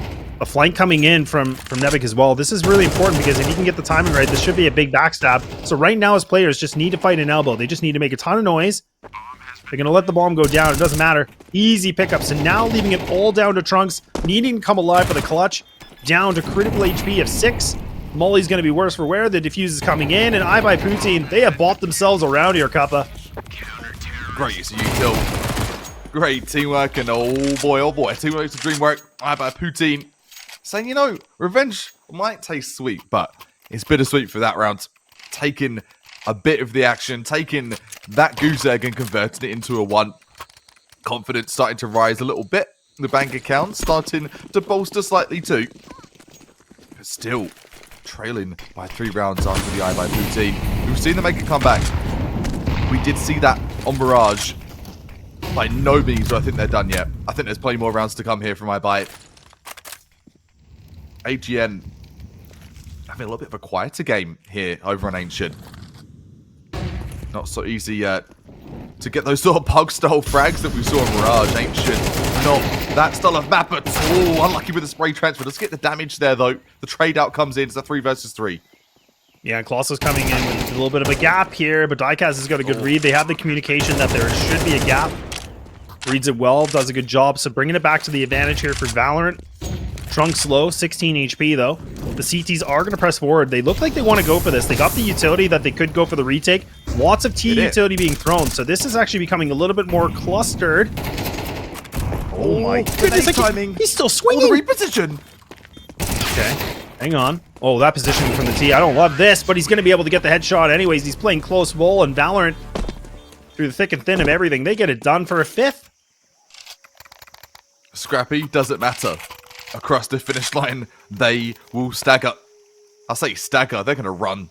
It's a strong, confident run, big strides, and striding towards strife in that grand final is going to be Valorant right now.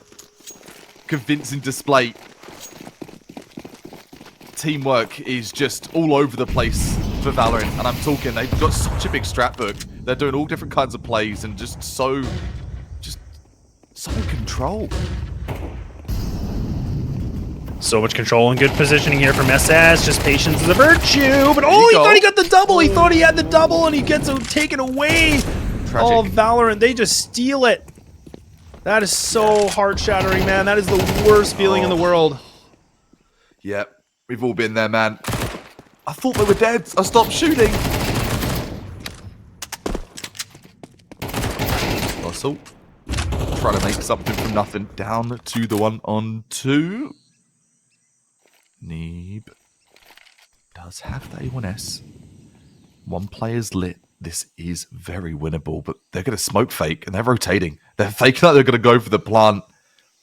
And Nebik, I think understandably, it's like, okay, I'm going to get the advance here, but it's too late. They're already gone. They head out of town.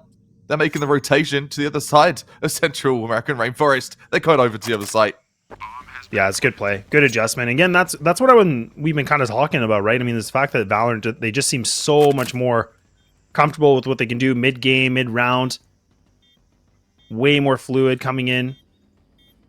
And now this makes it even more of a difficult situation, despite the advantage in the HP department and the utility here with the kit.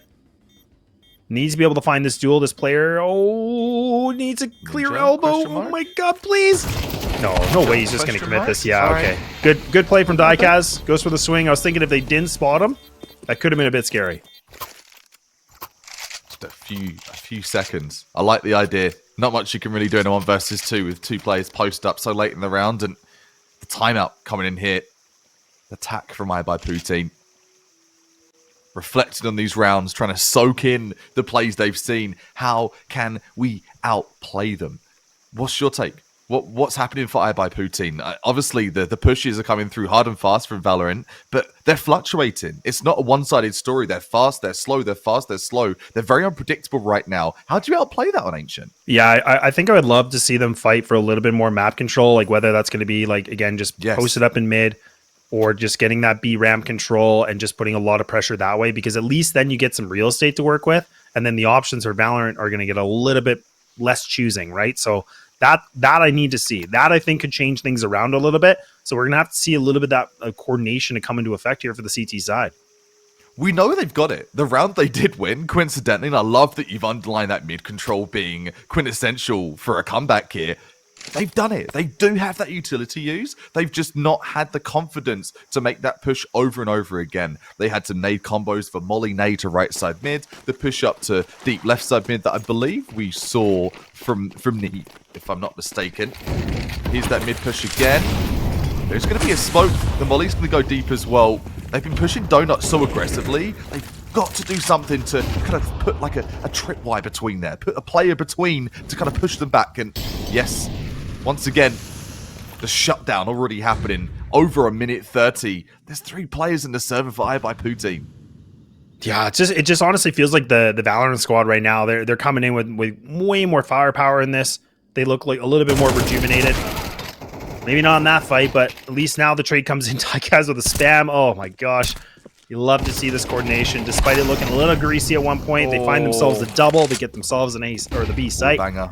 Oh, yeah, it's falling apart a little bit. But again, the one thing we haven't really touched on is the fact that Poutine, I mean, they just got steamrolled by Strife, right? So that's where we talk about, maybe that took a little bit more heart to them. Maybe they feel a bit more, mentally defeated. So that could be a big factor here in this game. Yeah, they took their all into that game against Strife, didn't they? And Strife took it all away from them. So you're up on Cloud 9, you're feeling sublime, you play Strife, you get wrecked, and then you're back to ground zero. So yeah, maybe those nerves, that pressure, starting to press down on their shoulders for this map here. And they know that they're going to be back against Strife if they were to win this game as well. So many factors to kind of boom that mental or to impact it slightly. The speed, the violence, the momentum. Trunks just out in sight, pushing hard. The crossfire comes in too. Fear itself just backside and all. Trunks takes 1, takes 2. Oh boy. But again, I can't take anything away from Valorant, man. They've just come in fully prepared for this. I think they took that first loss. Again, it was a really close game. Let's not forget, that was a 13-11. It was. And really was close. I think they've really just... I love to see when teams can bounce back and put themselves in great positions like this. I was thinking this was going to be a very close game. Evidently not going to be right now based on this, unless we see that second, third, fourth win being picked up in the sales here for Poutine. Otherwise, this thing could be also a very big steamroll too. It feels like curtains right now. You got to be honest with what we see in front of us, and taking nothing away from Poutine, they've tried a variety of counter strats. They've tried the anchor, they've tried the retake, they've tried the pressure mid, but the adaptability coming in and the versatility coming in from Valorant is too strong. They're having such a hard time with that, and I truly cannot blame them. The strat book is a lot deeper here for the likes of Valorant. This round is everything. I do see it up. I'm glad to see it up. It's posted nest. Util comes through. Oh, the off's going to get a kill. It's good for 1. That's better. That's much better. Yeah. They've taken the fight to mid. They're taking the chows. They want to get themselves back in this game here. There you go. Yeah, this is way more of a better take going in mid, just getting that control. Now we're starting to see Valorant kind of just, looking for a little bit of scrappy picks, trying to see what they can do. Okay, Evil. Oh, gives himself up, but at least the trade comes back here. I was thinking if SS isn't going to be able to find this duel, this could be an issue. Diecast does spot the player. SS, I believe, should have spotted it too. Okay, another player getting removed. What is going on here? But SS will save the day. Oh boy, an 8-2 so far, Kappa. This, it could be cooking. Maybe. Could be. Possibly. It's a slow cook. So cooking that pulled pork. Right now, if you're looking towards the likes of the poutine. The Canadian infamous dish had a great game number 1. Game number 2, not reflecting that same quality. And this game, much to do here, but they're not out yet. Their comeback potential on Riyadh, it was there, but saying that, you've got to clear those ankles. Posted tucked is going to be AGN, just strafing, dipping and weaving between bullets. Yeah, that was an awkward engagement in middle. I'm not really sure I understood that. I think they thought since they threw the smoke and there was a molly there, like it was a given. But again, I always feel like you got to check because you just never know if you landed perfectly or not. And either way, evidently they didn't. So that just allowed AGN to find himself that double so far. And now A is going to be up for grabs. CTs are split apart in red room and as well as in B. So this is a chance where iBuyPoutine, unless they can find these duels, I was going to say from SS, they might be able to go for it. But now it's going to be the save game here. But Valorant, I mean, look at how much they're pressing forward. They're not even going to stay with the bomb. They're just going to commit to this fight. They're going to try to get rid of this gun. They know exactly where he is. Their money's pretty good, so they could afford to go for the hunt. It's intimidation tactics, isn't it? It's trying to push the players physically and mentally up the server. No, you're not saving the gun, and we're going to risk our buy to take out yours. Good headshot. Range coming in from need, but time is most certainly the essence. No time at all.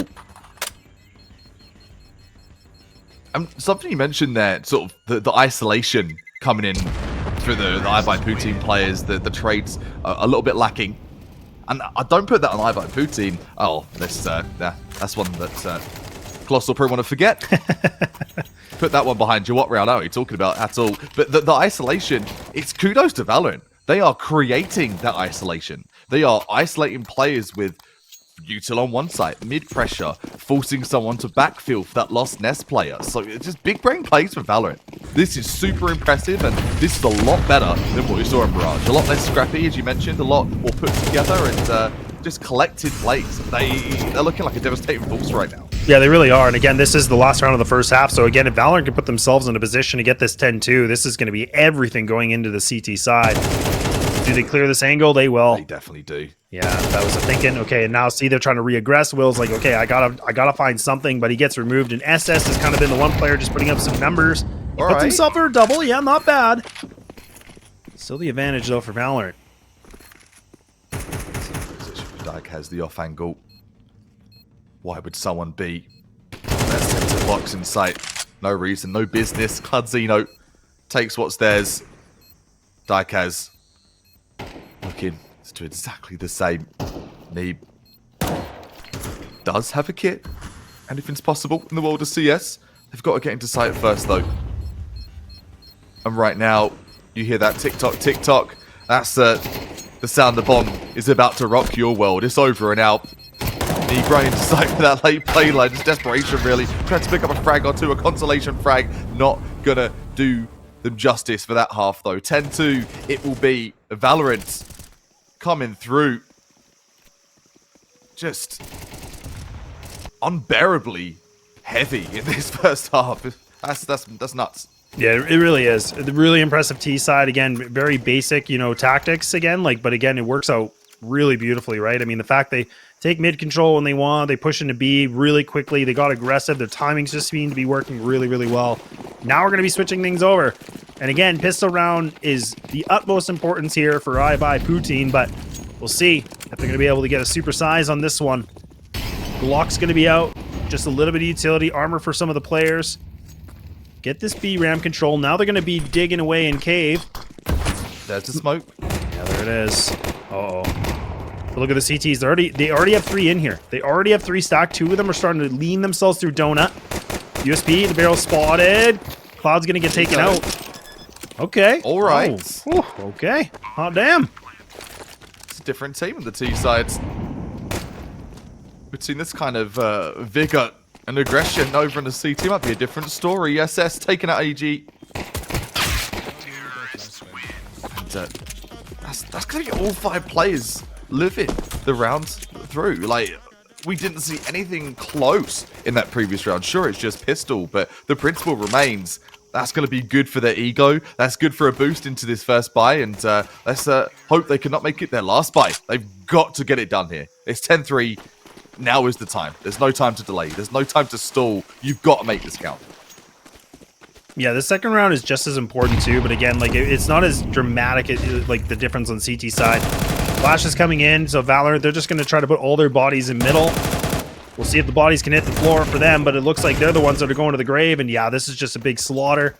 Poutine just react well. Yeah, they just clean up nicely. This is a quick one. Trunks by himself in mid. He's a dead man walking. There we go. Chuck him in the meat grinder. Go on. Another one. Another body. 5 players survive.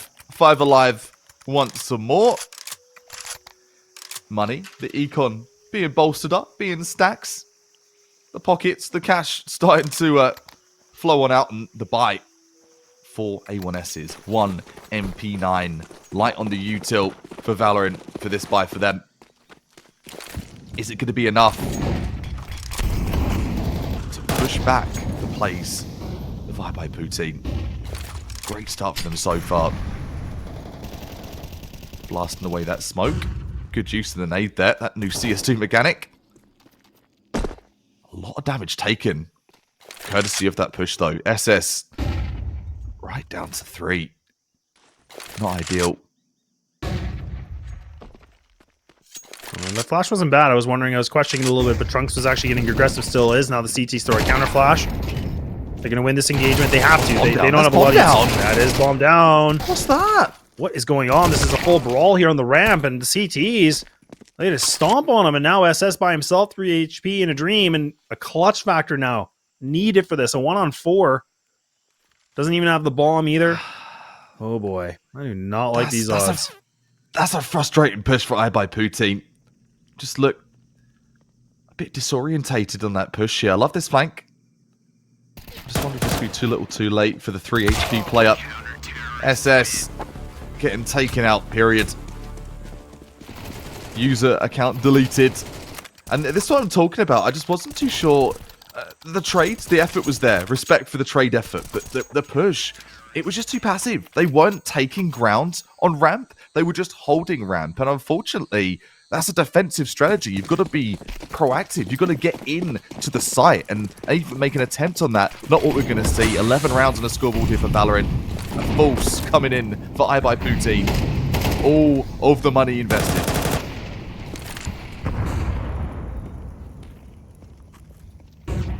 Yeah, the mid-control comes in for the CT side for the time being, but again, now they're kind of pushing back on this, so they kind of tease that they're going to hold on to it. Now Poutine are kind of like, okay, well, we got to refight for this. That's what I was kind of talking about. You burn a lot of utility. They smoke off Donut. So now they might have the lurk of Colossal get himself through Red Room. Hoping for a pick, and this is where the CTs need to be really careful, not overextending themselves. They will win the first engagement, though. And Poutine again... kind of just banking on this potential B hit, but a lot is riding on Colossal right now because, again, if he can find the timing, he might be able to open up a site. Oh my goodness, this is a ton of real estate. This could be everything. This could change round twofold right now. Oh, he's going to have 2. He's going to have 2 free kills. Yes, he's going to get 2. Yes. Oh my goodness. And look at that. With the blink of an eye, they get this thing done. Unless we see AGN do something massive, this is going to be a 5th game. He has to go nuclear to get this done. Poutine have felt slightly like the underdogs for this matchup, but this one, numbers, posted, utility, they've got it all going for them. They've got the VIP access for this round. AGN actually be standing at the door of the club, and sorry, the club's full, mate. No coming in for you. You're kind of not welcome here. AGN looking to save that AK instead then. Oh man, what a play though. What an absolute play from Colossal. That flank, man. That flank was picture perfect. I hope we can catch this on the replay. Because again, like when you give up Red Room like that, you just give up so much control. That's what happens. Yeah, and that's it, right? Like this is just after, but Colossal sneaks through Red Room, gets the timing to cross through CT spawn. The CTs had no idea. They had literally no idea. So that's a huge mistake in the comms, but massive here for Poutine. could be a hole in the defense, a hole in the armor that they could exploit. But knowing the adaptability from Valorant, I'd expect to see that talked about, that corrected, an issue resolved in regards to the hole in their defense from that previous round. One hole in the defense, give the weaponry. A couple of Deegs and AK salvaged. That's all they got though. No, he didn't see him? He didn't see him? The timing, that can't be real. That can't be real. There's no way. Oh, man, that's a 4x3 if I've ever seen it. That resolution's too low, man. I can't believe he didn't see that. Oh, that's just terrifying. And now... Okay, well, I by Poutine are still going to be okay, but man, that is just something I thought could be way worse. Trunks does have this AK still. Lots of HP, or not enough HP. Jeez Louise, I'm going backwards right now, but again, just needs to play the surviving game. And we will see IBP. They are going to be back on a 6th, and they are slowly and surely, man, they are clawing their way back in this game. They are, man. Let's talk about it for a second. That's definitely a res diff. That's definitely a res diff with the AK spray. Oh, man. Oh, dear. Unfortunate. But the round's still going to be converted. And Trunks not able to save that AK. Lost bonus is on their side, mind you. Valorant getting involved with an up. Couple of kits. Not a full board of kits, mind you. Utility. Pretty bolstered. 5 AKs across the board here. 5 booting as well.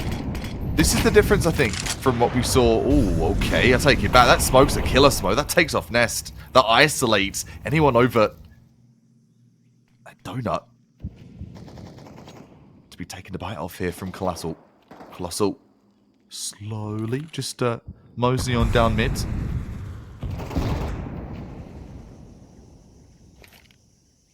Yeah, and these CTs are losing players too. Good reaggress coming in from Diecast, but look at the cost of it, man. That molly, yeah, just cooked to a prime rib right there. Okay, and Fear itself now. Got a lot to be fearful. Right? No, he's not going to live. Oh, that timing, Colossal. Uh-oh. I don't know, mate. No, he's not surviving, I'm telling you right now. Yeah, there we go. Okay, go on. Okay, the T-side's starting to look good, man. 0. Well, come on. Did we really ever question that? It was an open net, okay? It's my bad, right? I gave you that one. I won't give you any more. That's true. It's 7-11. Or 11-7, however you want to look at it. Hoping. There's frags 24/7, though, coming in from I by Poutine. They've got to keep fragging hard. They have to keep this momentum forward only. They cannot give any rifles way here to Valorant. They take those. Oh, boy. We'll forgetting that one ever happened. What, Molly? Bit of a blooper. That's okay. We'll move past it. Yeah. Happens to the best of us, and the best characters, they move on from their problems and just focus on the future. Exactly what we're going to see here from I by Poutine. They're pressing for mid. Obviously, an idea there's a save, but they don't know who falls what. A D, 257, an MP9. He's going to grab one. Going to grab 2 as well. Feeling really dialed in right now. It's 4 versus 2. Did someone say comeback? Yeah, we talked about this could be a big, close game, and didn't look like it at first. Let's not forget, this was a 10-2 first half. Yeah.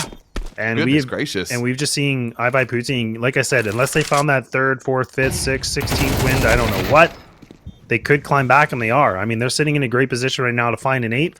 Timer's already halfway through. CTs don't have a kit. And they're going to have to save these guns, and it's the right call. They still have a buffer here, Kappa, so like that's the other good thing. Like, I mean, the score is going to be 11-8. They still have a little bit of wiggle room. But I would like them to call this timeout. I'd like them to kind of figure out what they need to do next into this round, because this is critical. Like, things are getting way too close for comfort now. They are, and just to add on to the narrative, the save of those 2 AKs, that gives them buyers potentially with a force for 2 rounds, right? That is such a huge save. That's a big brain save. Not focusing on the frags, not focusing on the aim games, and listen, let's save these AKs, let's maybe take that tack, let's talk about this, and let's figure out where we go next. Just to flashback of the frags from that round, and great call. Call him a coach, call him an analyst. Lads, they're in that timeout. what are they talking about? What are they trying to assess at this moment in time? It's like a different team on the second half from iBuyPoutine. Yeah, it seems like the T side is like the name of the game right now, right? So, I mean, I think for Team Valorant, they got to figure out what they want to do a little bit differently, because they do contest for mid, but then it's kind of like they give it up and they don't really do much more than that. So I wouldn't be surprised if we see this B control coming in, trying to shut that down, because we do notice that iBuyPoutine, they like to go mid, and then they also like to get in cave right away. So I would like to see the mollies. I'd like to see the double nades being used to crunch that control.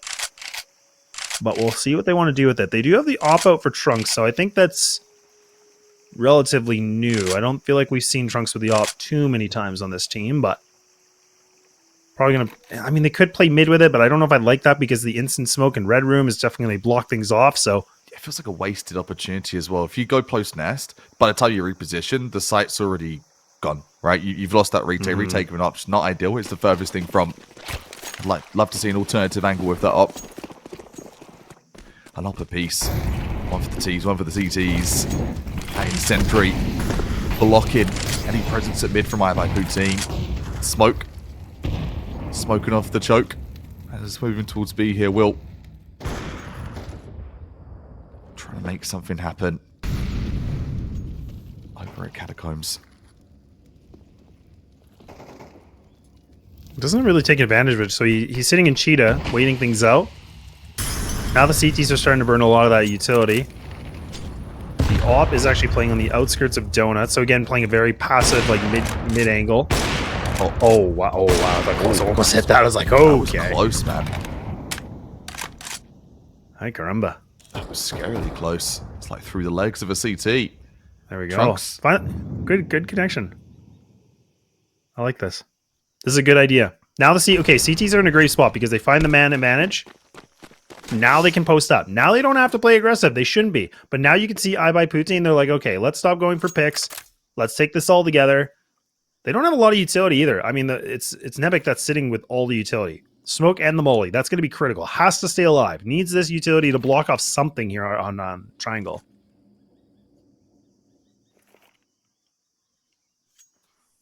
Oh, they're just going to swing this.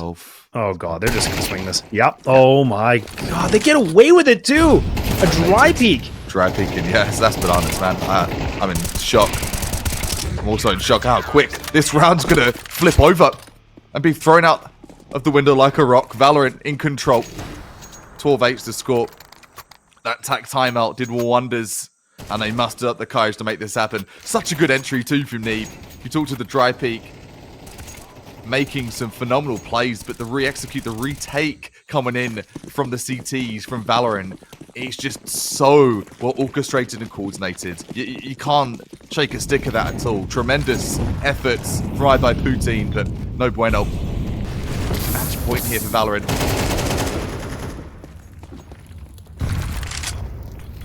Yeah, good exchange coming in, back and forth here. 1-1.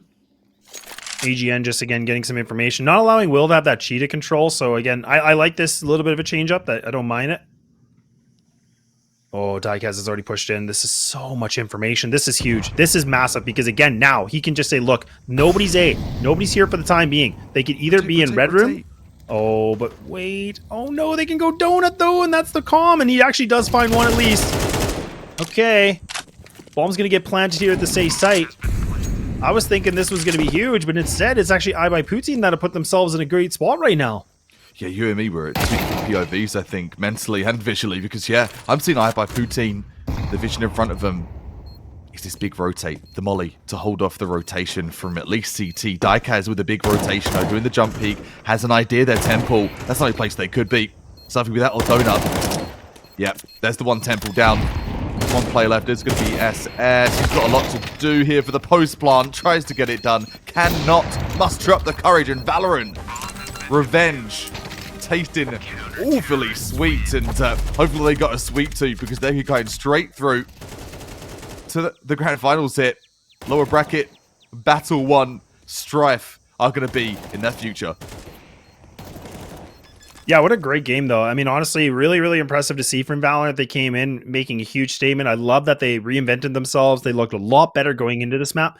And the fact that we even Way got to better. see a bunch of different players actually popping off and getting themselves on the scoreboard, because before Mirage, it was kind of AGN that was doing a lot of heavy lifting, and it still didn't work out for them. So this was way better of a system. Things got a little bit scary on that CT side, but either way, now they get to advance themselves further into this, and they play Strife, whereas I buy Poutine, they're out.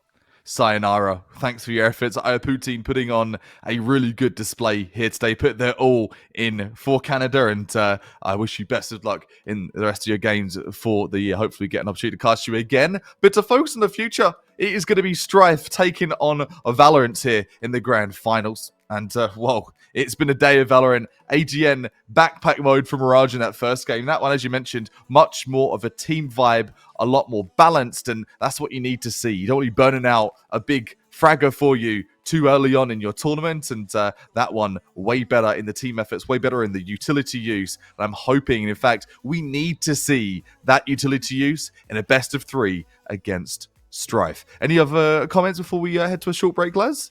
Yeah, I think you kind of nailed it here. I think the fact that now things are switched up, so this is going to be the final. So whoever wins this best of 3 is going to be declared as the team that is going to be representing Canada. So this is a big game. So now this is where I kind of expect to see Strife really put on the, the serious pants. This is probably where they're going to go straight to business. They don't want to mess anything around. Even though they haven't played this Valorant team, they probably got to watch this match to see what's going on. This is going to still be really, really important for them because they are the favorites. They're the heavy favorites in this. And Valorant now, we're going to have to see if they've done any homework at all about these teammates or these foes that they're going to be playing against in the server. Yeah, I think it's essential. Yeah, if you know Strife's in a tournament, you better have been flicking through their VODs and trying to pick up a couple of licks of what they do. You've got to be inside Strife's head, or man, they are going to go through like an absolute bulldozer. We'll see what happens, though, in that best of 3 grand final coming your way very shortly. Grab a cup of tea, grab a snack, hydrate. Don't forget about that, and we'll see you very, very shortly. When I first heard about the TELUS Esports series, I was like, there's no way. I was absolutely stoked. You don't really hear about esports at all in Canada, let alone from a big company like TELUS.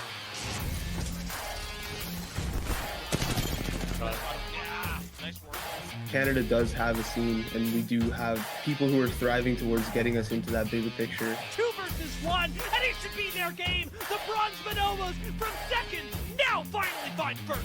Simply put, the TELUS Esports series is esports for everyone. It's our take of what we think the esports industry should look like and where we think it should go. It's way more fun to compete for something when there's something on the line. And the TELUS Esports series gives players of all skill levels opportunities to experience that. We really want to make the gaming experience more fun for everyone, and we want to help the gaming industry evolve and grow the way that it should. And I think the time is right for it.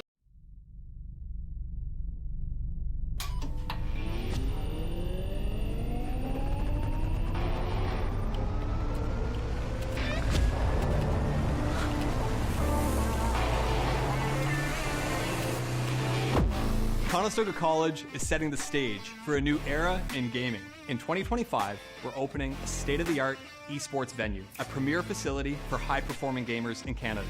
In this 10,000 square foot facility, we're putting you in the center of the action. The facility will have 50 top-tier PC stations, 5 console stations, immersive VR stations, a team operations room, a full production suite, and a premier competition stage.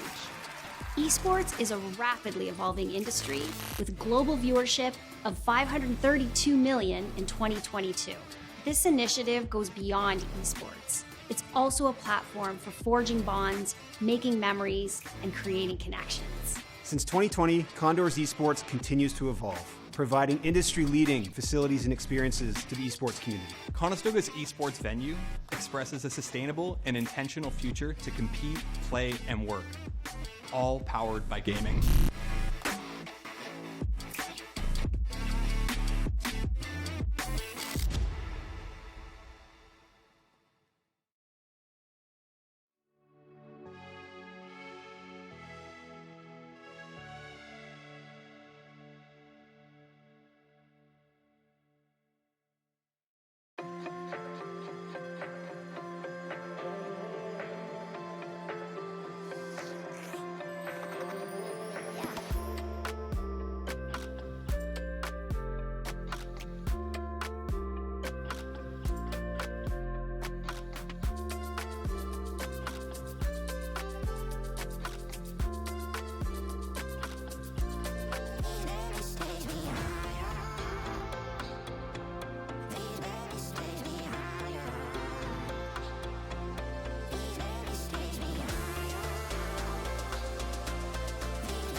When I first heard about the TELUS Esports series, I was like, there's no way. I was absolutely stoked. You don't really hear about esports at all in Canada, let alone from a big company like TELUS.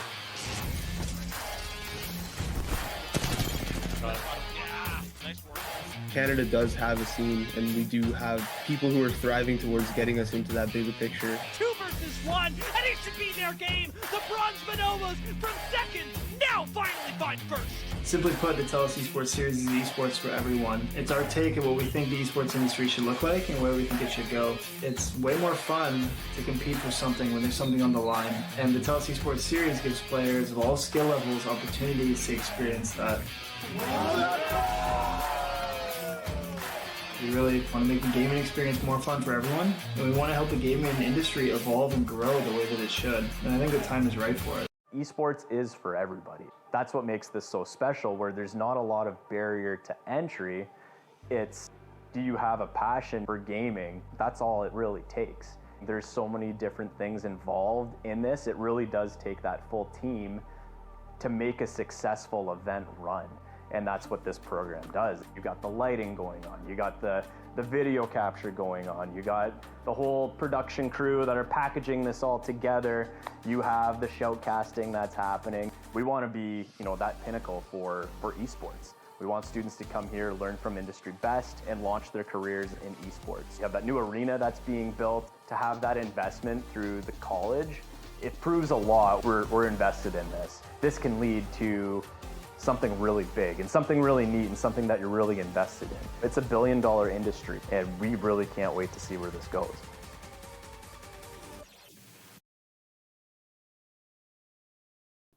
All right, welcome back, everybody. We're ready to go for grand finals, which now means this is the final opportunity to see who is going to make it through to represent Team Canada right now. So this is myself and, of course, Cup of Frag to bring through this last best of 3 to see who can get the job done. And now we have ourselves a little bit of a different matchup, which is going to be Strife, the returning champs, going to be taking on Valorant. And this is going to be a little bit different now, considering, like we said, it's a BO3.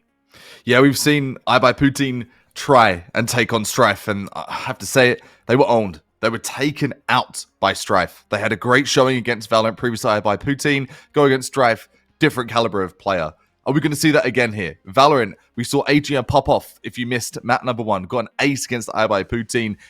I think translating that same kind of skill into a game against a team like Strife is rather difficult. It's less of a frag fest and more of a strategy fest. I think that's the most important thing to remember for sort of foundation before we go into this best of 3 grand final for these Canadian teams. If they want to go to Rio, they've got to outbrain their opponent. It's not just about aim, it's brain, aim, and they've just got to have their head in the game. They've got to be focused here. Strife, they were looking super, super dominant from what we've seen so far today.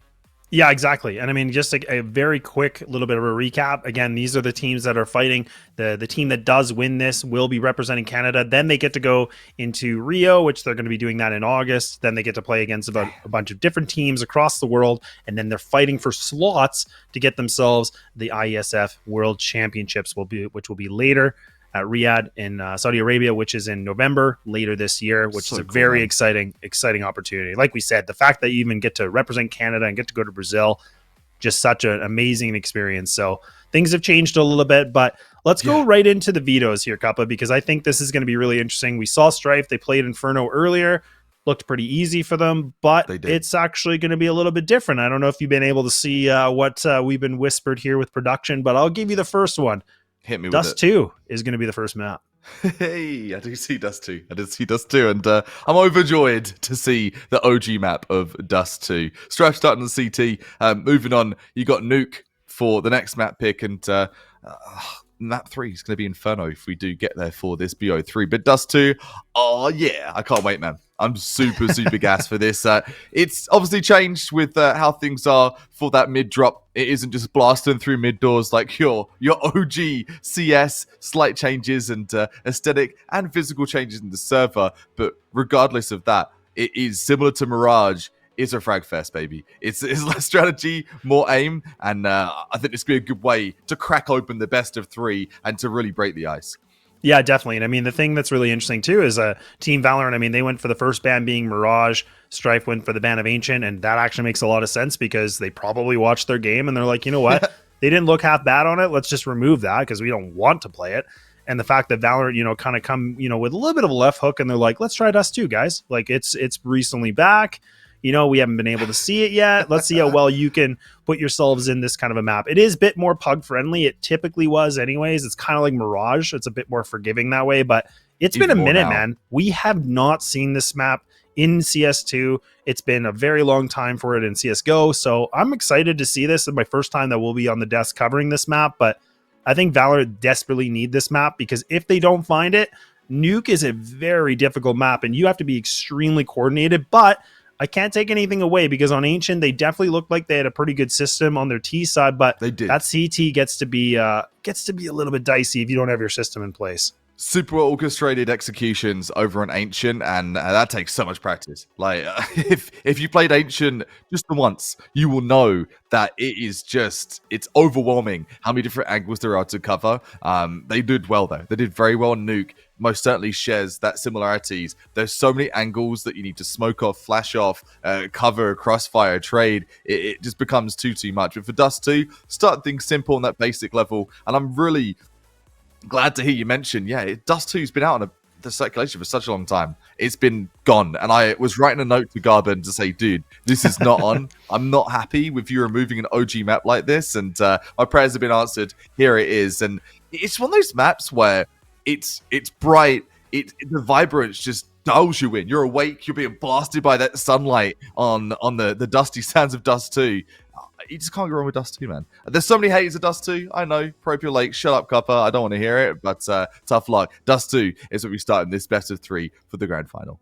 Yeah, exactly. And like you said, I mean, if we get to a third map, it is going to be Inferno, which I think overall, in my opinion, I think this veto process has really favored Strife. I think the fact that Valorant have kind of thrown a little bit of a curveball on this Dust 2 does raise a couple eyebrows on this. Kind of makes me scratch a little bit on the head here to think, okay, maybe they got something up their sleeves. Maybe they, did a couple videos. They watched some, Nard out here videos and learned all the smokes in the utility really quickly. Cause I mean, that's what you got to do. Right. But we'll have to see how well Strife can handle it. I mean, they were kind of trolly a little bit in their first match.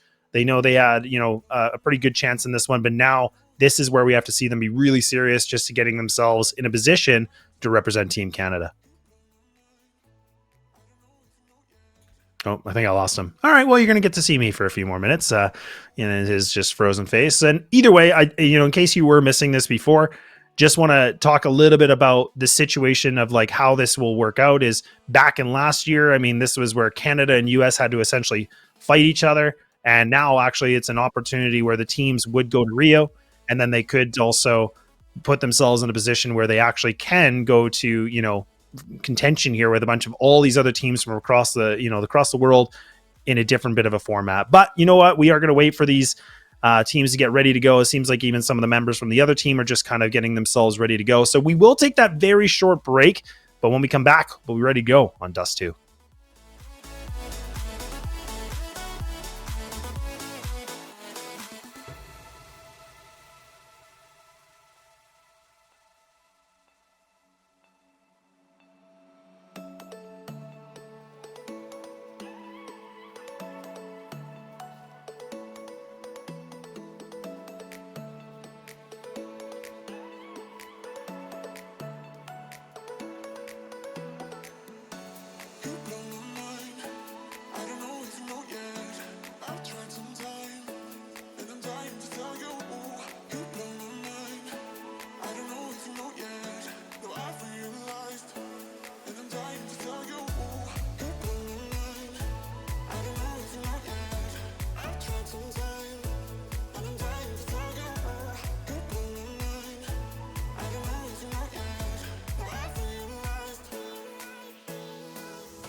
Hello.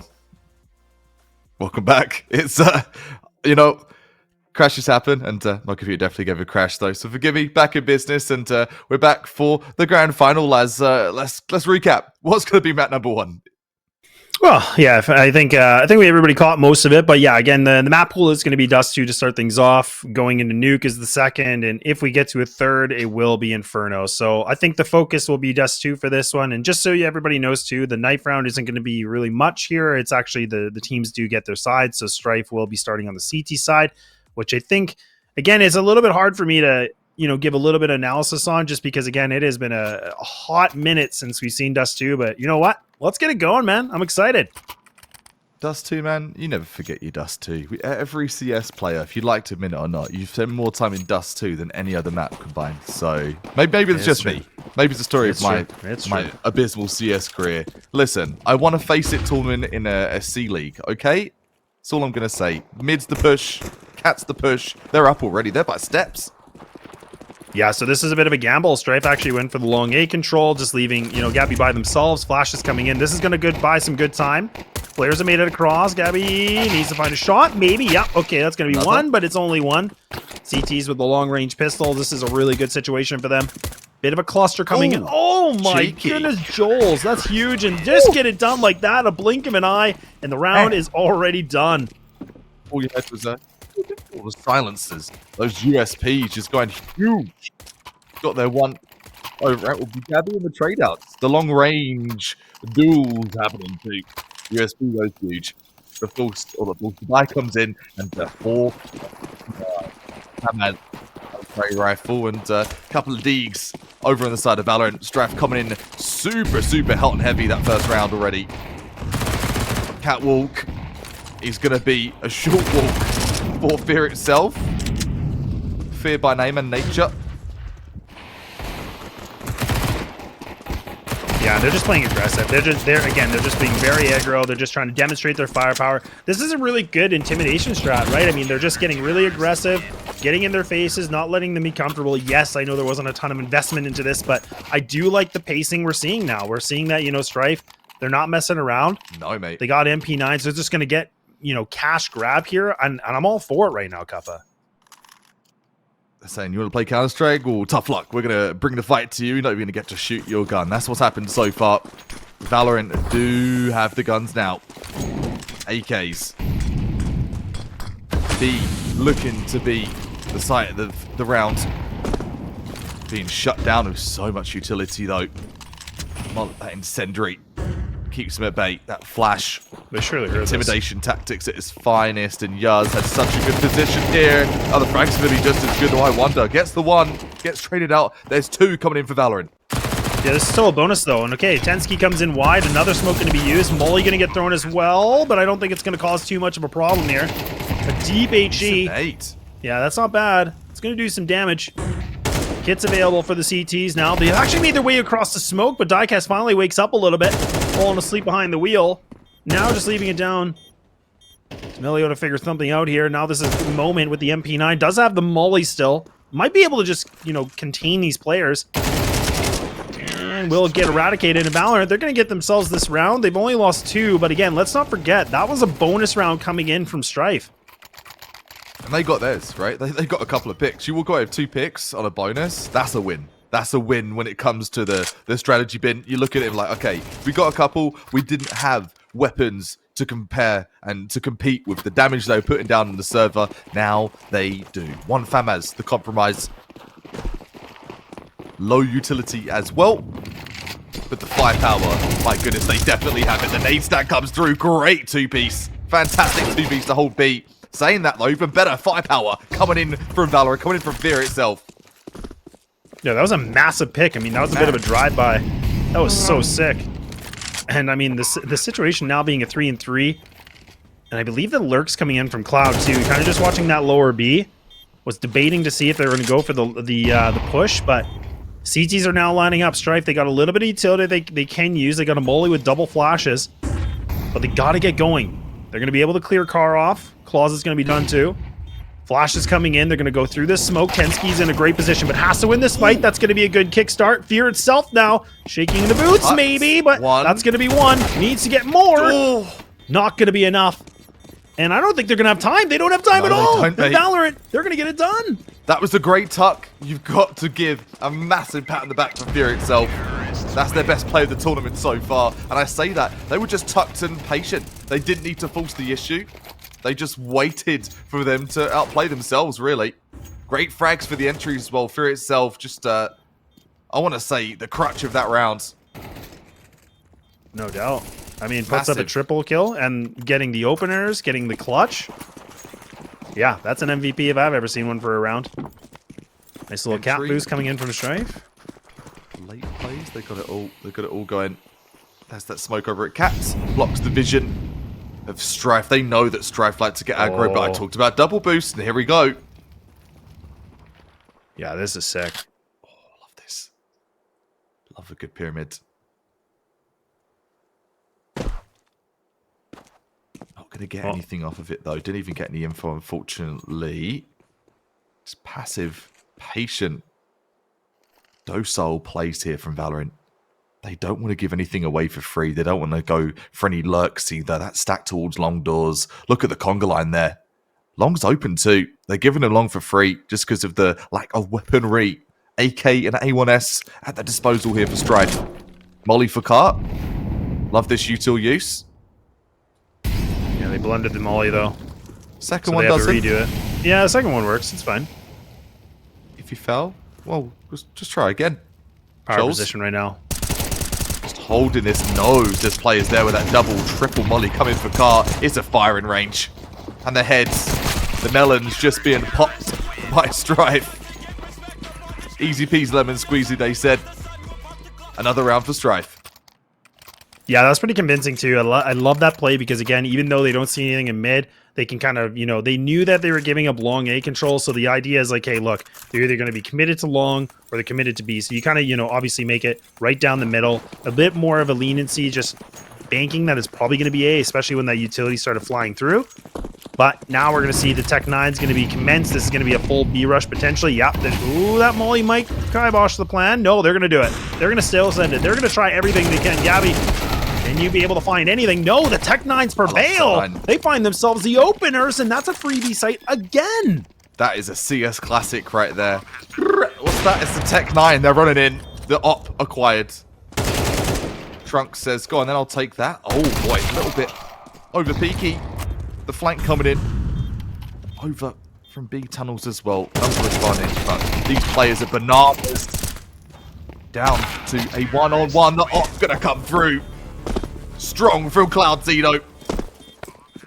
What a take with the Tech 9s, man. The Tech 9s, I love them. Still one of those guns. I want to put in the top couple of guns in the game for me. What's your opinion, Tech 9? Do you think it's a good weapon to pick up, or is it just for those ecos? Yeah, I think it's one of those things where, like, I think this map, going to B or going to mid like that, I think there is some advantage for it. It is a good pistol for sure. That's I agree with you in some degree. I would use it. I do like the old Tech 9, and I just can't believe they committed after that Molly came through. Like, I thought they were like, nah, we're not going to do this, but they're like, throw a smoke on it. We'll just still run through it. Who cares? It's just some flames, right? Typical Canadian fashion. Send it, bud. Just send it. Yeah, well, I thought they were going to be a bit more polite and just kind of wait things out. They're like, oh, sorry about that. Yeah, ran into your Molly, eh? Oh, my bad, eh? Hello? Okay, well, hello, CTs. And, yeah, it's a bit of a scramble. Bombs down, and players are dropping like flies. And, okay, hang on. Hang on a sec. These T's, they got themselves a little bit of a life in Fear itself. Galil and Ant. No more util. Big box teams wanted to, though, but saying that, tries to back off. Gabby says, no. Where are you going? Get back here. Bullets to the back. Suppressed from the A1S. And maybe an apology is due. Coming in from Valorant. Sorry, you tried to pressure mid, eh? A little bit too busy for him. Good hold. Good trades coming in from the likes of Strife, and that's spot on. Bang on the nose what we're talking about. You play against a team like Strife. Valorant put on a good display so far, but Strife is so unpredictable. The strat's almost unruly sometimes. A great trade out, the spray, the frag damage, utility is key, and they are showing why they want to get the victory here. It's a 3-on-1. Yeah, this is a way better hold coming in from the CT side. I mean, okay, it's still a little bit scrappy, and Fear itself is the one player that's, again, kind of holding things down. And, I mean, it would have been great to get this plant, but the bomb's down in a really bad position. I'm kind of surprised for this peak, but I think he was expecting somebody to be really, really close. But I love that, you know, that readjustment coming in from Strife.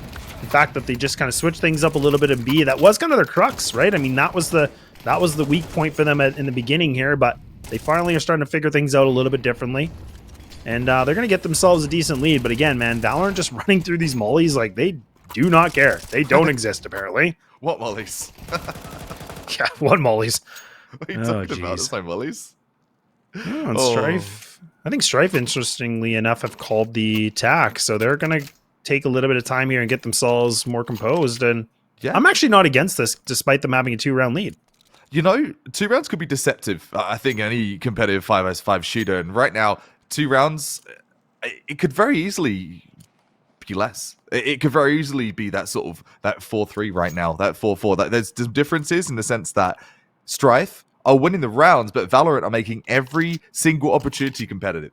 And I'm impressed from what I'm seeing so far. They've earned their spot in this best of 3 grand final, and they're putting Strife a test for the run for their money. Yeah, they really are. I mean, that's what we were kind of talking about, because, you know, I buy Poutine, when they played them the first time, it didn't even look like they were in the same, you know, division. It just looked like a completely, you know, like a heavyweight taking on like a strawweight, right? It was just not fair. But now this game has definitely still been neck and neck despite the 2-round lead, but these rounds have been very close. So this is going to be a lighter purchase from Valorant, but we know what that means. They like to rush. They like to go through things. They, you know, they're like firefighters. They just run through the mollies. They don't care at all. Yuz is going to get himself a triple. That's going to be a good money grabber.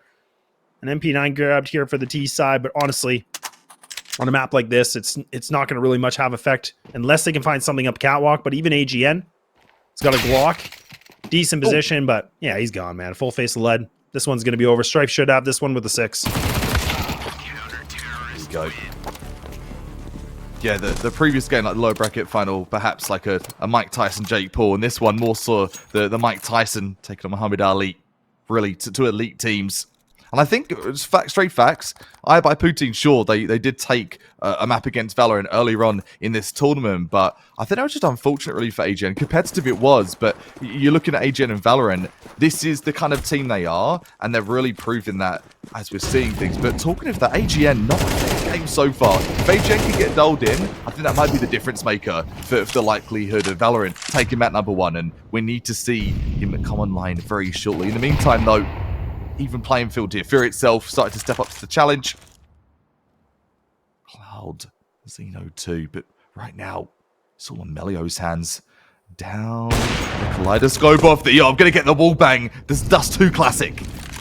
Yeah, this is just a vintage Dust 2 little clip. Smoke comes in. Another one. Oh, that flash! Oh, that flash was everything! Oh, Cloud threw it from the skies and allowed Fear itself to find something. They removed the op for now, but it's an instant trade. But my God, that was beautiful. That was what we were talking about in terms of utility usage, this like team cohesion.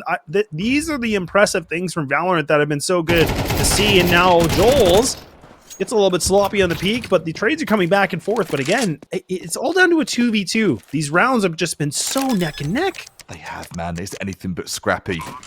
It's precise. It's well thought out. Most methodical CS we have seen so far today, and it's fitting for a best of 3 grand final. Who wants to rep Canada?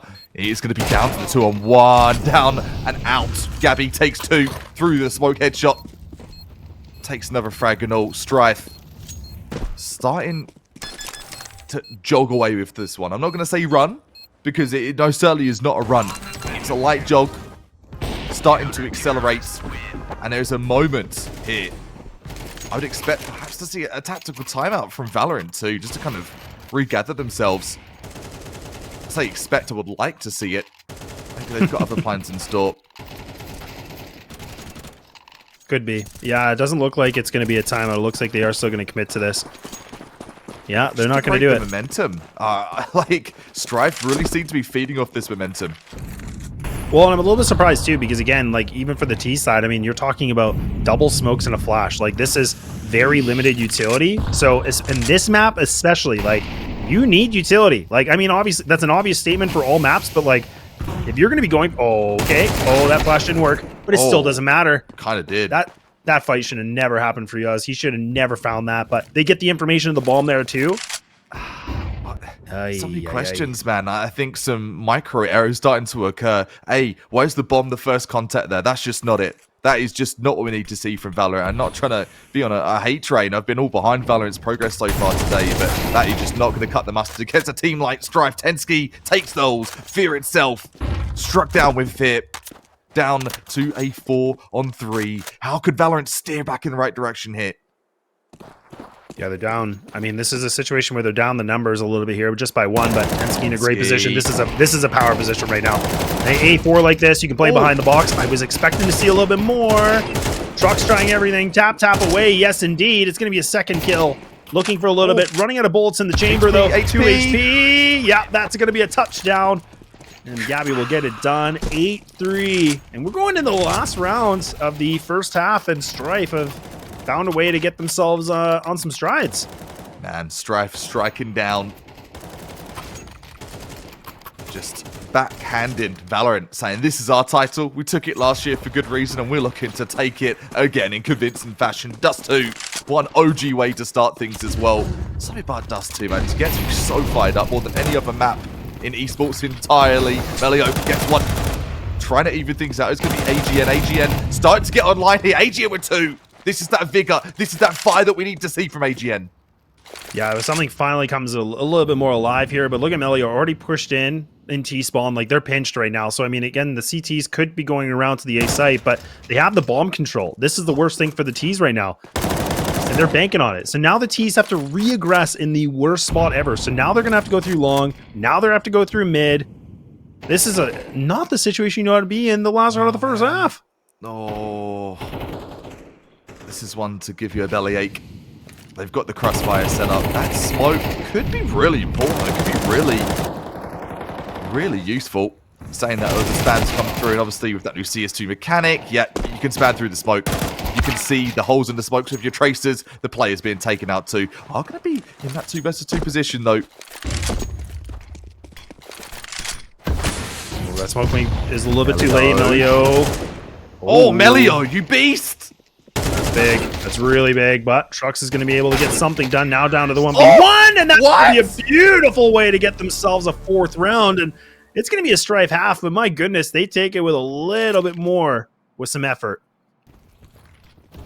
What a great read to predict 2 players on Cat. I don't know if that was from the SamQ or what it was, and I said it, and I'm going to quote myself. AGN needs to come online. Could not have come online at a better time. The last round of that T side gets some confidence frags, gets some impact frags for the first blood and a second to follow. Now is the time. The full long A push. They're not hesitating. They've got a plan. They're sticking to it. Straight out. No contention. Yeah, it's a good bait, though. Okay, so now Yuz is going to be by themselves here on long A. Got the P2. Got the armor. This is good. Could. Okay, at least 1. It would have been nice for 2, obviously. But now these CTs are going to come through long. They're going to try to retake on this. The Ts are kind of all over the place. I mean, double on Cat. Isolated is going to be Joel. Joel needs to get one. He's going to get theirs. Not mine. 2 versus 2. Low HP coming through for these Valorant players. Dykaz down super low. Coming on the flank from long. I don't think it's going to be worth the go, though, to be honest. It's not, because you're being shut down from 2 Cat players. Strife striding forward. Big leaps to 9. Yeah, again, a very basic strat. Like, we're not really seeing Strife kind of show us too much. Like, they're just kind of running some simple ideas, and it's starting to work out nicely. Now they're going to equip up the Max. Gabby's actually going to equip the AK, surprisingly enough. I would have thought they would have wanted the money as much as possible. Oh, they're just going to commit B, but look at this. Valorant actually go for the coin flip. They go for A.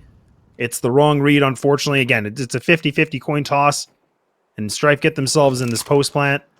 Now the question's going to be, though, like, if they want to go for this hunt and just try to get the Mac 10s built up for some cash. Oh, look at you. Oh, I thought they were going to push long, all of them. Nope. No, but they're going to hunt. Like, if we know Strife, like, they're just honestly, like, disrespecting. They just want to keep running around. They just want to flex the muscles. They just want to frag out. There you go. Now they know the players are there. Oh, mollies are coming in. They're just going to roast them. It's a barbecue, man. Barbecue and pit, baby. Barbecue and pit. Redneck style. Oh, the knife's coming in too. There's no shot. No way. No way. Man. Knife out in the grand final. Say less. And the daggers nonetheless, too. Do you ever see people with daggers? Get out of here. Double Get out of here with daggers that. in 2024. Come on, man. There's another name for it, but I'm gonna keep that to myself. You know it if you're an OG. The daggers are frowned upon, I think, in terms of melee. It's like, you got a knife and you chose that. You know, I don't hate it. It's just that, yeah, they are an interesting one. I'll say that. Good. Well, touche. Well said. Thank you. Gun round, okay. Most important here, round 15. A bit of a do or die, in my opinion, for Valorant, and so far the gunfight's going on the way here for Strife. Okay, AGN, like you said, you wanted him to lock things in. He's finally getting himself the double, but now it's a scrappy battle down long A, and it's going to be Strife that will get it done again. But it doesn't take much. You know, it takes 3 players to go down, but they've got themselves 11-4 now, Kappa. Something we, I think, failed to mention with Strife in Casting today. All of them, every single one of them can win a 1 versus X. They have that potential to. And if you're playing against a team like that, what do? Like, they've all got positive KDRs right now. They're all taking chows together, playing really clinically. Trades done. Entry, there you go. Flashed op shot, taken out. All down to AGN. An MP9 to repel that push. Not what they're looking for, really. Joels picks up a smoke spam. Down to 3-on-2. Get your gun out, Gabby. Flash. Beautiful. Absolutely beautiful. Call him Picasso. That's picture perfect, man. Okay. Well, map point going to be grabbed here for Strife, and yeah, 12-4. Do or die. It's the make it or break it now, and this is a very long road. A long road here for Valorant to get themselves back into this. And like I said, to me, this is the do or die map. Unless they have something up their sleeves here with Nuke, but that is going to be the second map if this thing is finished here. And now, Op going to be in the hands of Melio. I think Nuke is one of those maps, like, it's an acquired taste, isn't it? It's not for everyone. I'm talking strategically and just as a map to adore or not. The spray coming through, Gabby so confident. Tensky just spilling their blood everywhere. It's already a 5 versus 1. This is looking over and done. It's only map number 1. Grand final map number 1 is going to be in the bag for Strife. 13-4. Just look at their scores. I need to say no more. You can see it for yourself. Very, very strong victory coming in from Strife, and you can see exactly why they won last year's quals. Like, period. Massive. Wow. Yeah, honestly, really impressive from Strife. Like, again, it was really back and forth from the beginning, and I was really impressed to see like a player like Fear itself. They only finished with a 10-16 score line, but I mean, in the very beginning of the first half, found a lot of openers, found that clutch to get them in a round. And things were going kind of back and forth. It was a little bit of a teeter-totter, but then all of a sudden, Strife just started, getting on better water, and it was a bit more smooth sailing here. And it's just another day at the office for them. And they take us to with a pretty easy score line, to be honest. That first 8 rounds felt very close. It did. It was 5-3. That was the turning point. There was that tactical timer that we saw from Strife, and I think you said it yourself, is just they're sort of breaking down, trying to correct the micro mistakes they've made. And I think that's the difference between a great team and a phenomenal team. And I think that's what we're seeing right now. Valorant, they have put on a great display of skill today, but that upper echelon, Strife, it's so hard to compete with that. And as we're going deeper into the maps here, we're going to go towards maps like Nuke. It's hard. It's hard to manage that sort of thought of Valorant have got some secret pocket strat. But me, I don't know what they've got. They most certainly do know what's in their strat book. And for that, well, we're going to go to a short break. We'll be back for the second of this best of 3. Is it going to be done in 2 by Strife? Or are we going to go all the way to map number 3? Let's see. Take a few minutes, rest, grab a glass of water, and we'll catch you in just a second. When When I first heard about the TELUS Esports series, I was like, there's no way. I was absolutely stoked. You don't really hear about esports at all in Canada, let alone from a big company like TELUS.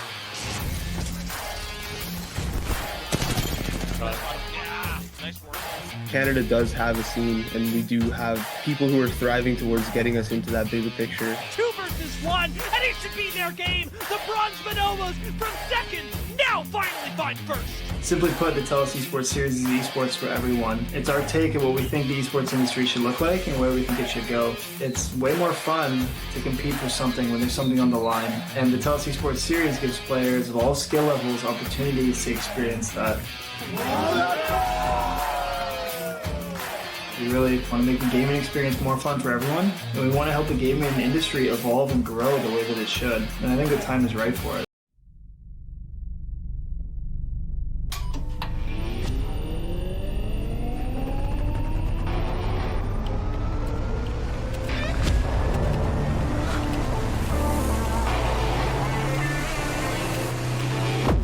Conestoga College is setting the stage for a new era in gaming. In 2025, we're opening a state-of-the-art esports venue, a premier facility for high-performing gamers in Canada.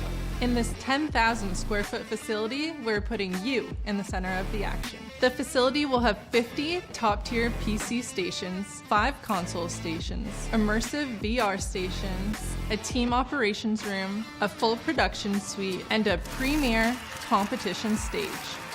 Esports is a rapidly evolving industry with global viewership of 532 million in 2022. This initiative goes beyond esports. It's also a platform for forging bonds, making memories, and creating connections. Since 2020, Condor's Esports continues to evolve, providing industry-leading facilities and experiences to the esports community. Conestoga's esports venue expresses a sustainable and intentional future to compete, play, and work, all powered by gaming.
When I first heard about the TELUS Esports series, I was like, there's no way. I was absolutely stoked. You don't really hear about esports at all in Canada, let alone from a big company like TELUS.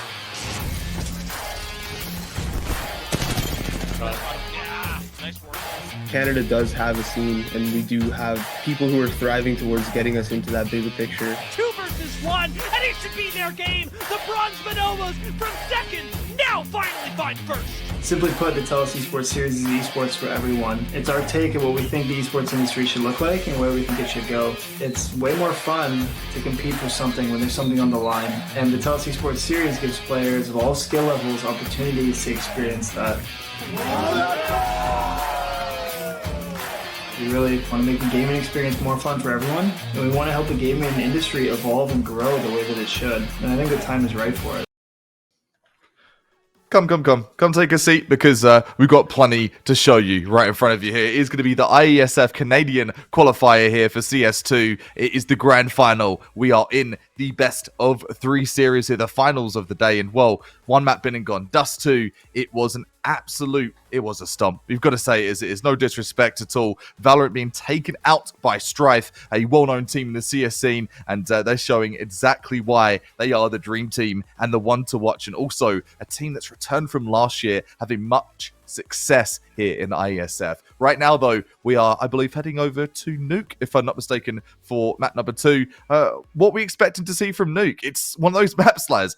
It's so strategy heavy. It's so strategy heavy. Yeah, man, this is going to be a really tough one. I mean, I know, that Valorant are going to be starting on the CT side. I still think, yes, historically, back in the old versions of Nuke, yes, CT side was the name of the game. But, I mean, we've seen how aggressive Strife can be. We can see how well they can play on their T side. So this will not be easy, because if they get these opening duels, this is going to make it even more problematic for Valorant. So they're going to have to come in with a whole new game plan. Comms are going to have to be crystal clear, and everything's going to have to connect in terms of the shots. And right now, even Melio, look at this, has already been able to slip themselves into the inner sight. And look at that already. For free, to say. Like, not even taking a gunfight. Joel's just, giving up the body. And, okay, yeah, this is taking a bit of a pause here, in the sense that Diecast gets things done, and Valorant, okay, they'll take a pistol. Hey, man, they took something from nothing. It was looking like they were out to a limb there, but they were able to sort of crunch and collapse on those pushes. I'm expecting the comms were peaking there. Great stuff from them, turning that one on its head, and I'm impressed. I'm impressed, surprised, and I think a bit bamboozled there for Strife as well. They're expected to take that one with ease. This one could be going in a couple of Zeuses. All we see in regards to weaponry. Joel's holds by Squeaky. The infamous Squeaky. Such a disaster to play around. Yeah, it sucks. It's not fun. Never a good time. Never been smoked off when you're going to be in Hut. So many changes to Hut. So many different iterations. His current one, a bit more defensive for those CTs, right? Got a bit more coverage. This is a really slow round, though. I'm actually a little bit surprised. Valorant is giving a lot of space. Diecast is all the way in the back of Big Garage. Yuz is gone, surely, right? Well, Yuz has a pretty good inkling of this. Tried to get around this corner. Yeah, Diecast definitely has a better position. Oh, Zeus, you're kidding. Oh, that's such a cheeky little idea. Why not? Gabby going to try this one too, maybe? Oh, no. Yeah, that's not going to happen. Okay. It's a cool effort. I like it. There's a little bit of money you can get from a Zeus kill. Why not?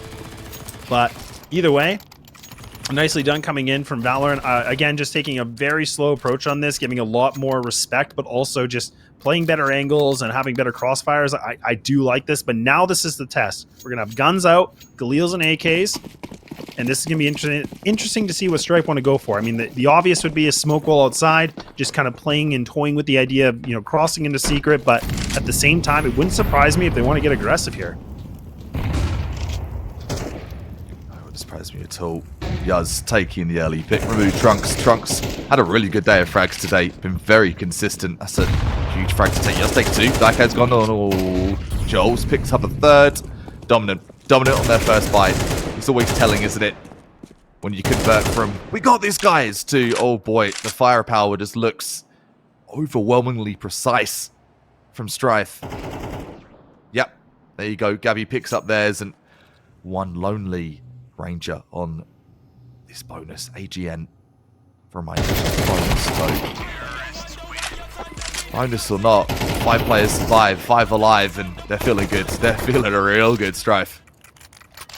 Yeah, that was a clean round. I mean, again, the fact that Yoz is able to get himself that triple, getting things done just outside, just eradicating everybody in the path. I mean, that was huge. I mean, that was just, again, even with Strife losing pistols, it doesn't really matter, right? I mean, they're like, okay, whatever. We'll take the little jabs here and there, but we're going to come back with a massive hit here for the gun round, and they really do. And now this is going to be Valorant. Like you said, yes, they were on a bit more of a bonus, but this is still not a great position for them. They do have the M4s. They got the double MP9s. So a little bit more riding on this round for them, but Strife actually, again, throwing some outside smokes. Oh, that player's going to be dead. And Mini Shirley, yep, AGN's going to get gifted a free one.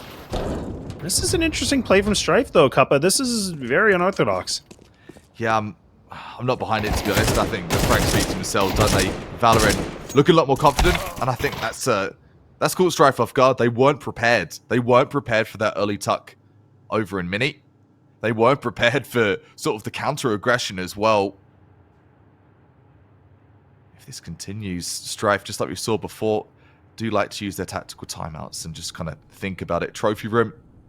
Melio just having a mosey on through. Maybe pick up a soda on the way and all. Soda or a snack.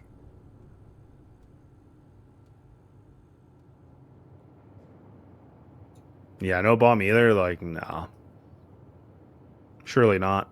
No, it's just done. Done and dusted, mate. Oh, the shoulder. Melio, been seen. And removed from the scene, in fact. Yeah, the unorthodox play there. It feels as if Strife are just, we're going to win this. They came with, we're going to win this game. We're taking it into mentality. And that is a very, very dangerous mindset. Because you can put yourself right into the elements and throw yourself into the fire. We've seen a bit of that so far. And we need to see more of that disciplined Strife that we've seen earlier on in this best of 3 over in Dust 2. This doesn't seem to be the same mindset right now.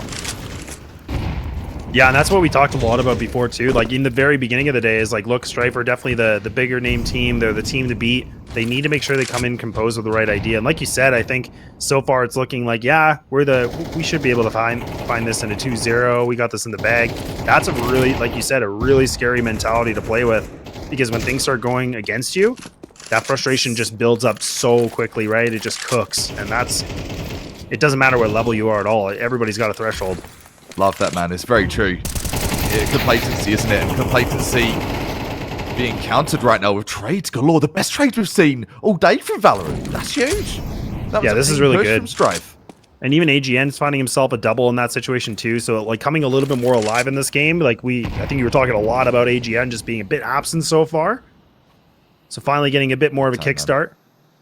But it is Tensky. This is one of the in my opinion, one of the best players on this team, arguably just in terms of just firepower, but hasn't been able to find a kill yet, but will not get anything done. And Valorant now putting themselves at a 4-1 scoreline. And to be honest, like I said, I thought there was going to be a little bit more closer rounds. I thought Stripe were going to make this a little bit more awkward in terms of rotates and everything, but it's Valorant that are coming in with a pretty good game plan.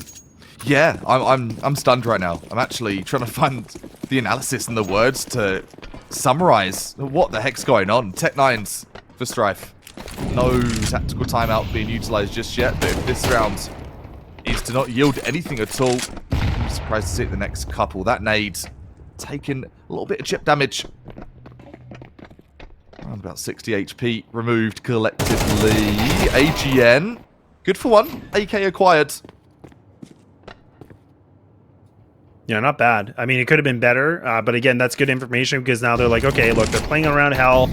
They're probably going to either just, yeah, that's big. That's huge. That could be really big. Yeah, this is scary now. Things are getting a little bit more on some scary waters. Diecast. Oh, the ding. Oh, God. What? Oh, no. It's like Gopher, man. You're like, what's that game called? Like in the arcade, you know, and you're trying to whack-a-mole. Yeah, whack-a-mole. That's what it is. Oh, God. And now even an XM's out. You're kidding. Oh, no. Oh, no. What's happening? What are we watching right now? This is just chaotic. We're watching Deathmatch, mate. Feels like it. Canadian special. Oh, he landed that. Oh, wow. Trunks actually hit the shot. Yeah, that was a really good shot through the hut. 6 HP remaining. No. Oh, and Yuz is going to swing this. Going for the one-on-one duel, and actually Gabby, I think Gabby came from behind. I'm not too sure, but flank. I was trying to find. I lost Gabby on the radar there. I was trying to find where Gabby went as well. So Gabby, where are you? Tell me where you are. Gabby, give us your coordinates. We're trying to help here. We're trying to calm. Doesn't matter though. Gabby zoned in, honed in, and fragging out to close that round out. Doubling up the rounds for Strife and taking that one a bit more seriously, a bit more clinical. I love this molly. Fantastic molly there from Yuz, and it's an easy one for those at home to learn if you're not sure on that one as well. That one, I believe, just drops outside front single squeaky, and it's all distraction noodle. They're down at B. I think that was a squeaky defense. Yeah, it was. That was a really good play. Yeah, and they're just going to go through it. They're going to get the bomb down. This is really good. Again, a round you wouldn't probably expect, or like a strategy you would expect in guns like this. And that's what I like about Strife. They kind of mix things up, and now they're starting to, get that firepower a little bit more accelerated here. Winning all these duels, starting to get a bit of a wake up, realizing, okay, hang on, things are getting out of our control. Let's bring things back, boys and girls. And here we are. They're gonna have themselves the third round. Expect the unexpected. That's I think Strife's motto. I just get you, Strife. You're welcome. Expect to see it in all of the marketing and swag very shortly, because it's very true. It's so hard to read. That molly was for an A push, but in fact, that single piece of util threw the round in the wrong direction. It was a debate. Valorant like, they're pushing A, they're pushing A. No, they're not. They're planning on B, and that is so frustrating. That is the most frustrating kind of gameplay to see. The timeout being called here. Discuss, how can we repel these fools? How can we keep Strife from taking this away from us? Yeah, this is a good time for a timeout too. I really, really like this. Again, it's not really going to be necessarily the full purchase. I mean, Fear itself has 5,200, but I think for them, like they realize, okay, look, like let's make a game plan for the following round, assuming they're not going to invest heavily on this one, and they can just slow down that momentum a little bit, keep Strife a bit more on the gas, make them overthink maybe. It's a really, really timed or a good timeout used, but now we're getting closer to almost an even game. And Strife have really just kind of adjusted a little bit, just going for some better fights on ramp, just getting some more map control together as a unit.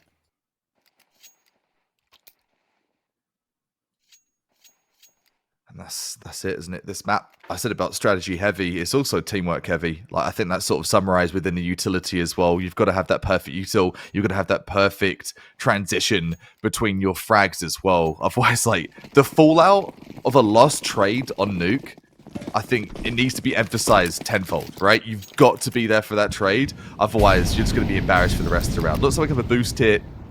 A couple of people hiding by crate. Outside warehouse.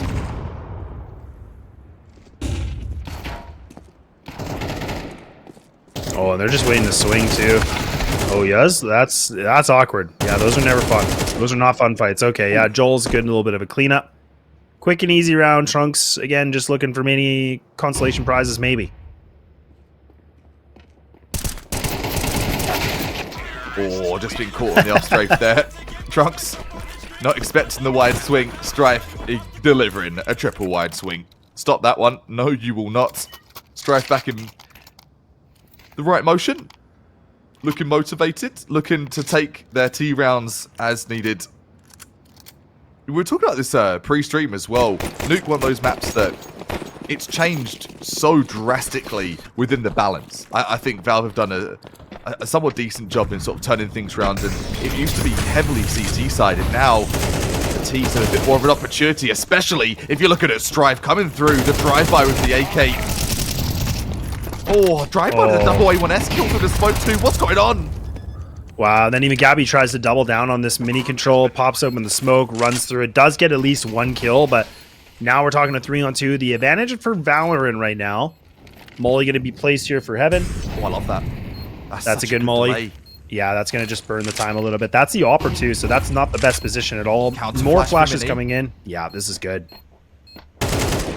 Oh. Head removed, and now leaving it just down to Melio. Needs to burn the time as much as possible. 2 players to fight against. They're going to swing wide, but Fear itself will get it done. And Valorant will be able to maintain their lead just barely. Good retake. Really, really good. composed retake. That could have gone wrong so quickly. Not giving the ones, going for the trades, and such good pushes here from Strife, right? Like, they take sight, like, not uncontested, but they take out the anchor so quickly. It's hard to respond. It's really, really hard to respond, and they capitalize off those situations. We've got sight, we get a bomb down right here, right now. And if they continue to do that like they have previous rounds, I think they could get a couple more on the scoreboard here. Valorant, one compromised by the MG9. Straight out, Joel's just fearless. Fearless through the fire, through the flames. Tensky. All over the place here. Yuz, util spam for Mini, stopping anyone pushing through as well. Oh, just getting lost in the smoke here.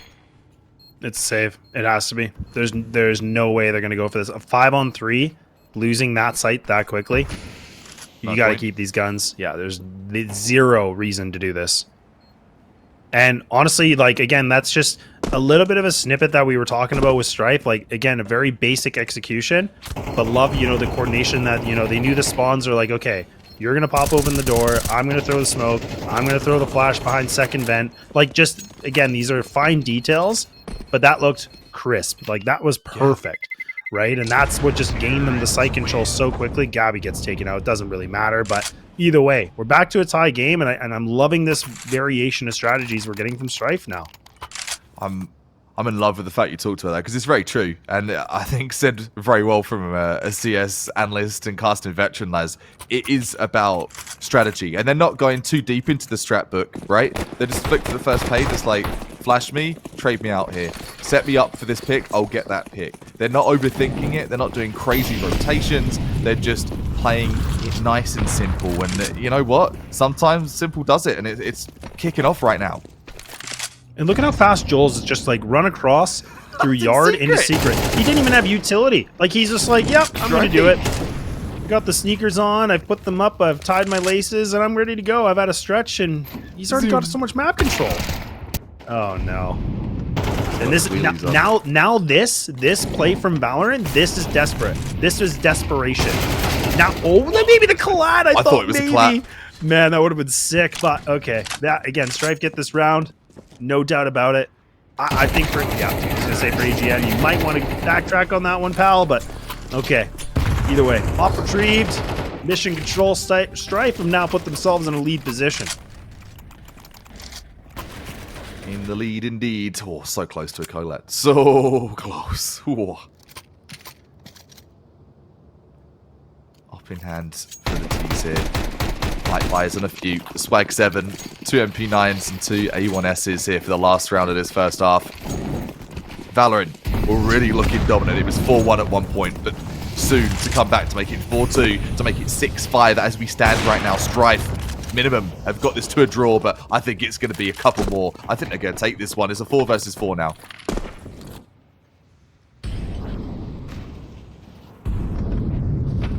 Even the mags out too. Map control, buddy. Look at this map control. Yeah, they've just. It's so cool to see, because again, when you're down in the deficit originally, and then they've just turned over to a whole new chapter, looking very different. But it might not be over yet. It is a 2-2. AGN doesn't clear their corners. Oh dear. Yeah, that's going to cost you. Strife, they're going to get themselves a 7-5 on the T side. So let's not forget that this was. You can see it in the middle. I mean, this was the beginning that was coming in from Valorant, a little bit of a hiccup coming in from Strife getting that round, and then all of a sudden it was like a 4-1, and then Strife just took over. Like, it was just their T side. They just turn it on, don't they? They just turn on try-hard mode. They've got like the try-hard pants just folded up next to them on their desk, and like, let's put on the try-hard pants, yeah? And on they go, the belt's on, and they're off. They are off the finish line, man. Straight to the checkered flag, where they're looking to right now. They can envision themselves going to Rio. They can taste the air themselves being there as well. The ghost shot. It's not a ghost. It's not Valorant. The name Valorant is the first time. It's going to get me initially, wasn't it? It's going to get me eventually. Yuz. Oh, these are beautiful shots with the dualies. Yeah, no other than the dualies to get it done, man. Yuz comes up massive with a quad. God, I hope we get to see that on the replay. That was just splendid to see. And Strife come back. Goodness gracious. That's illegal. That's criminal activity identified. That's not even on the scroll either. It doesn't look like it to me. That's just straight accuracy, straight prowess coming in from Yuz. Oh, look at that. Just plays Boom, in boom, hut. boom. Oh, just running around in hut. That's okay. Again, people always say like, why do people buy dualies on the first round? Like, that's why. That's why, son. Like, are you winning? Yeah, you're winning. All right. Winning them all with that. And there's something about in the feeds, seeing 2 pistols just blasting headshots is so satisfying. Mac 10, Cloudino, the XM10 responding in kind. 3-on-3. It is a bloodbath in his second half so far. The ump taking a dump on one player. So down to the 2-on-1. Oh, down to 1-on-1. Almost a collapse spray down there. Good evasion coming in from Daikaz. Re-aggressing too. Oh, that timing and Daikaz. Okay. Damn, son. All right, flick of the wrist. We'll get it done. A little bit of a reply back. And I mean, what's kind of interesting about this one too is like, I mean, typically on the CT side, when you lose that second round, it just blows out the money, right? And even though we saw those XM kills coming in, look at where they're at now. Like, I mean, yes, they have umps. Yes, they have a couple MP9s, but this sucks, man. Like, that's the problem on the CT side. If you lose that second round, like, it just puts you in the worst position. But let's see what they can do with it.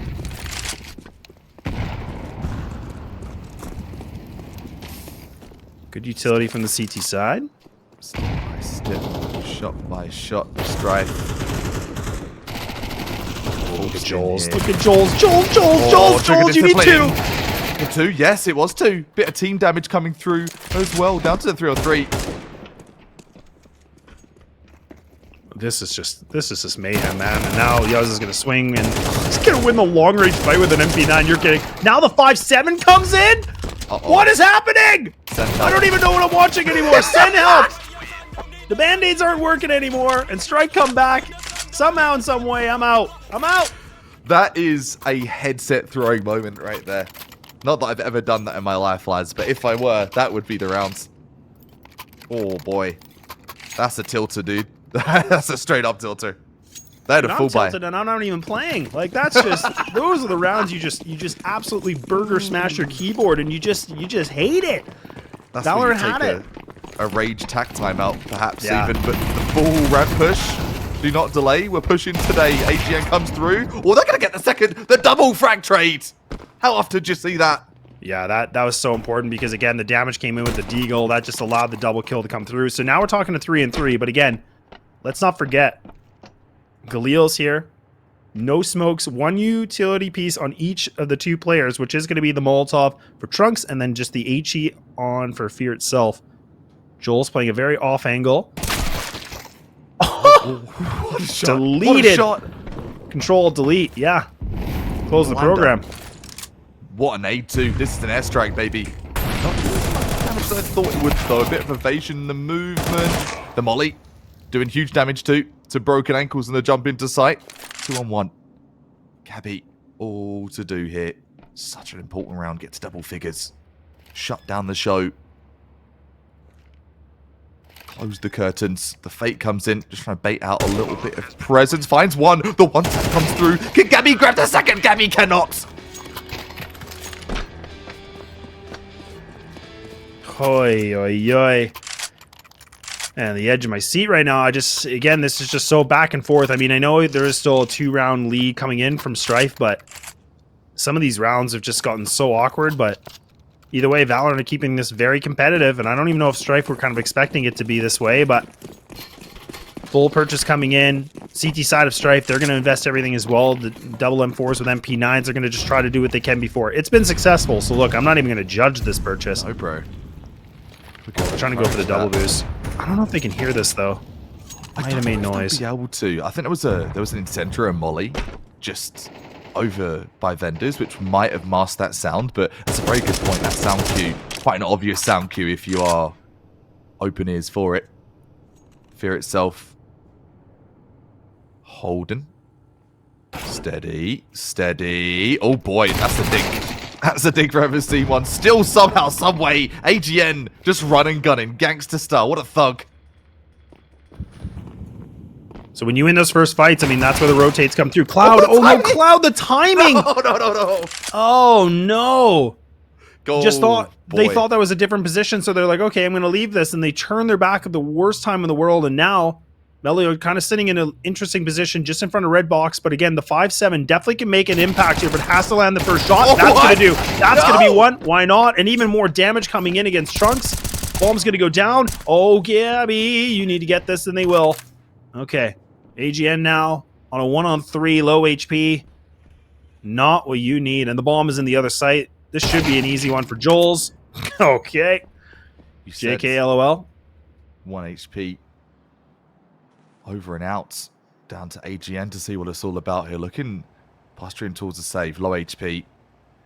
Very little chance of snagging that victory, and just going to tuck themselves over in Warehouse, chilling like a villain. Saves that util, try and save that A1S as well.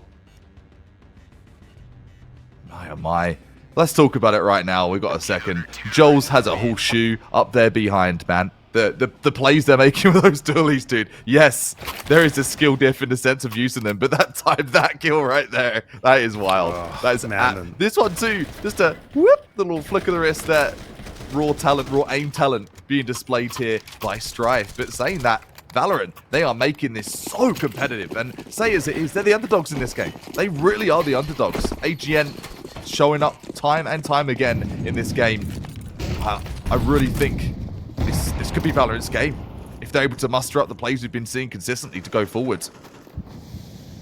Yeah, this might not be the round. It could happen, but I mean, again, let's not write off that a Tech9 can definitely get something done here. But good boost coming in from Joel. I was going to say that now we need to see Gabby doing something big here. Needs to come alive. 13 bullets in the chamber. Plenty of opponents coming in front. And even Valorant are still, again, they're not pressing forward on this. They're playing very slow. They're still kind of evaluating their options. Utility now being burned a little bit from Strife. They're trying to think of what to do. They're trying to re-aggress. Yeah, a good reset coming in from both these teams. They've only got one kit as well, guys. Look at that. They've only got one kit on Strife. So Valorant can get themselves into sight here. They've got 2 rifles. In fact, pardon me, they've got 2 rifles, the MAC-10 and the Tech-9. So there's options galore. Tenski, the trigger discipline, trying to find 2, does see 2, and is almost going to take to this nade. I think that could be the killer blow. That's the knockout punch almost. So much damage inflicted. Cloud, so low. Okay, there we go. I was thinking he was robbed of that nade, man. Yeah. I thought that was definitely on him. That's weird. Fragments all over the place, and solo HP, I don't know, maybe it went out the map, maybe it went over the fence by accident, perhaps, not too sure. Maybe the big C-can blocked the fragments. Unknown. I'm just a passenger on this ride, and well, Valorant trying not to be a passenger, trying to be a dark enemy. Take out what they can from this affair here. Oh boy, not if Yaz is doing that. Yaz just peeking wide on ramp, takes a couple. Traded out as well, down to one lonely hero. It's going to be Trunks to fall. 7 match point, everything to do, but not much room to pull it through. AKs being slung into this round. We need to see that crispy performance that we saw at the beginning of this map on the CT side. Yes, they are going to be on the T side now, but that structure, that really, really calculated, orchestrated executes, we need to start seeing a better display on this T side here from the likes of Valorant. Yeah, they got to do something different, right? Yeah, they got to do something totally different. Strife have just been taking the fight to them, and yeah, there we go. It's curtains, man. They see the bomb. They just let the bomb walk away. Full sense of security. That E1S in the back. 1 nice TK. versus 3, buddy. Gabby's low too, but again, the bomb is in really good control right now for Strife. And this is all it needs. Fear itself, a moment to keep things alive, maybe. Or if Strife can get this kill, they have now cemented themselves as the Canadian team going into Rio. All they need is one more kill to get this done. They know. Another smoke. They heard the squeaky push. I think what Fear itself was trying to do is to fake the rotation and is trying to double back and make a play work here. Does have some utility, maybe a little cheeky pop flash through that smoke. Looking like they're waiting for the smoke to dissipate though. They're not going to be given a gift here. I think Fear itself just trying to wait for that pick. It's coming down to this. Joel's making tons of noise, and there it is. And we are going to have Strife being cemented as the Canadian team once again to get things done here for the 2-0. And they take it with a bit more of a close fashion than what we were expecting. But either way, they've been able to come back another day at the office, and they're going to be able to book their tickets going to Rio, and they're going to be representing Canada. It's the Strife show, the massive Strife show there, flexing the big guns, and man, they stepped up to the challenge there, man. Boom, boom, bish bash bosh, and they're off, dude. That's crazy. We did see some potential for Valorant to get involved there. They had a very good start to their CT side, but it's Strife, man. They've got so many back pocket strats, and we're just scratching the surface from what we've seen in the qualifiers. I'm sure they've got a lot of strats they're reserving for later on in this process. They've taken out their Canadian foes, and now on to the worldwide baddies that'll be taken on to go, and off to Rio they will. Congratulations to Strife. Unfortunate, and condolences to go the way of Valorant, to go the way of iBuy Poutine. Some great efforts today, but Strife, they are going to be victorious once again. Back-to-back 23 and 2024 champions for these quals.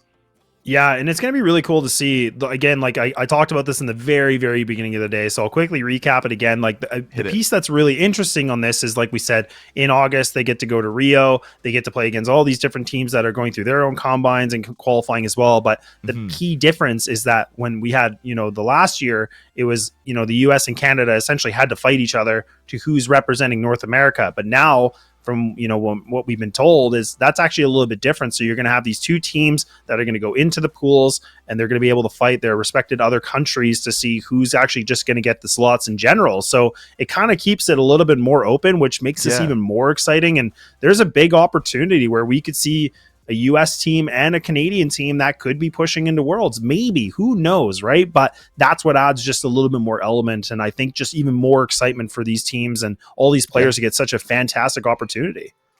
Call it Boston 2018. It could be coming home. It could be going home for North America or America in general, and I'm super gassed to see what later this year is going to offer us in terms of esports for Canada. But for the weekend's games, that is going to be it for the qualifiers here. So if you stuck around from the beginning, you just tuned in at the end. Thank you so very much for joining us here. It has been a frag fest galore, and I want to say like a speed run. Strive for taking this quals by storm and showing exactly why they've been there before and looking to do damage worldwide once again. Any closing statements, lads? Any banter? Any ribs?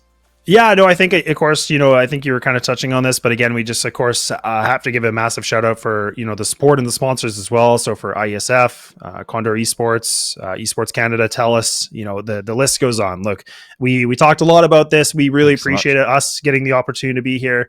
Two Canadians trying to, represent for the commentating here for the Canadian Combine, which is a very exciting opportunity. I'm more than ecstatic to see where this team can go. And there's plenty more other opportunities that are happening. I mean, I just saw there's eFootball. I saw there's a women's CS team that's happening. So there's plenty of things that are going on. So I could not be more excited to see what's going to unfold for this 2024 year. And we definitely, of course, want to say a massive shout out to you all. It's greatly appreciated. And of course, production, we wouldn't be here without you. So thank you so much for riding with us. Oh yeah, Bolt, Melissa, Addy, we appreciate all of you. Thank you so much for your hard work behind the scenes, and teamwork makes the dream work. You've seen that from the stream here. You've seen that from Strife as well. And that'll be it here from us today. Thank you so much for tuning in to the stream, for supporting Esports Canada. And until next time, we will catch you later, Peace. When I first heard about the TELUS esports series, I was like, there's no way. I was absolutely stoked. You don't really hear about esports at all in Canada, let alone from a big company like TELUS.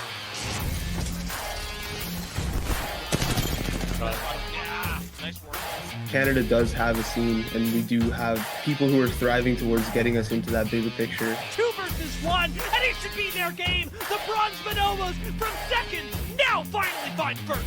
Simply put, the TELUS Esports Series is esports for everyone. It's our take of what we think the esports industry should look like and where we think it should go. It's way more fun to compete for something when there's something on the line. And the TELUS Esports Series gives players of all skill levels opportunities to experience that. We really want to make the gaming experience more fun for everyone, and we want to help the gaming industry evolve and grow the way that it should. And I think the time is right for it.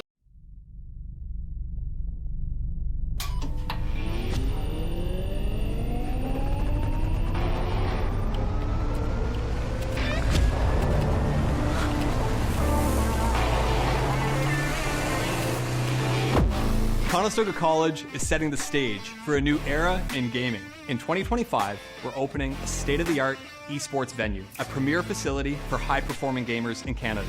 In this 10,000 square foot facility, we're putting you in the center of the action. The facility will have 50 top-tier PC stations, 5 console stations, immersive VR stations, a team operations room, a full production suite, and a premier competition stage. Esports is a rapidly evolving industry with global viewership of 532 million in 2022. This initiative goes beyond esports. It's also a platform for forging bonds, making memories, and creating connections. Since 2020, Condor's Esports continues to evolve, providing industry-leading facilities and experiences to the esports community. Conestoga's esports venue expresses a sustainable and intentional future to compete, play, and work, all powered by gaming.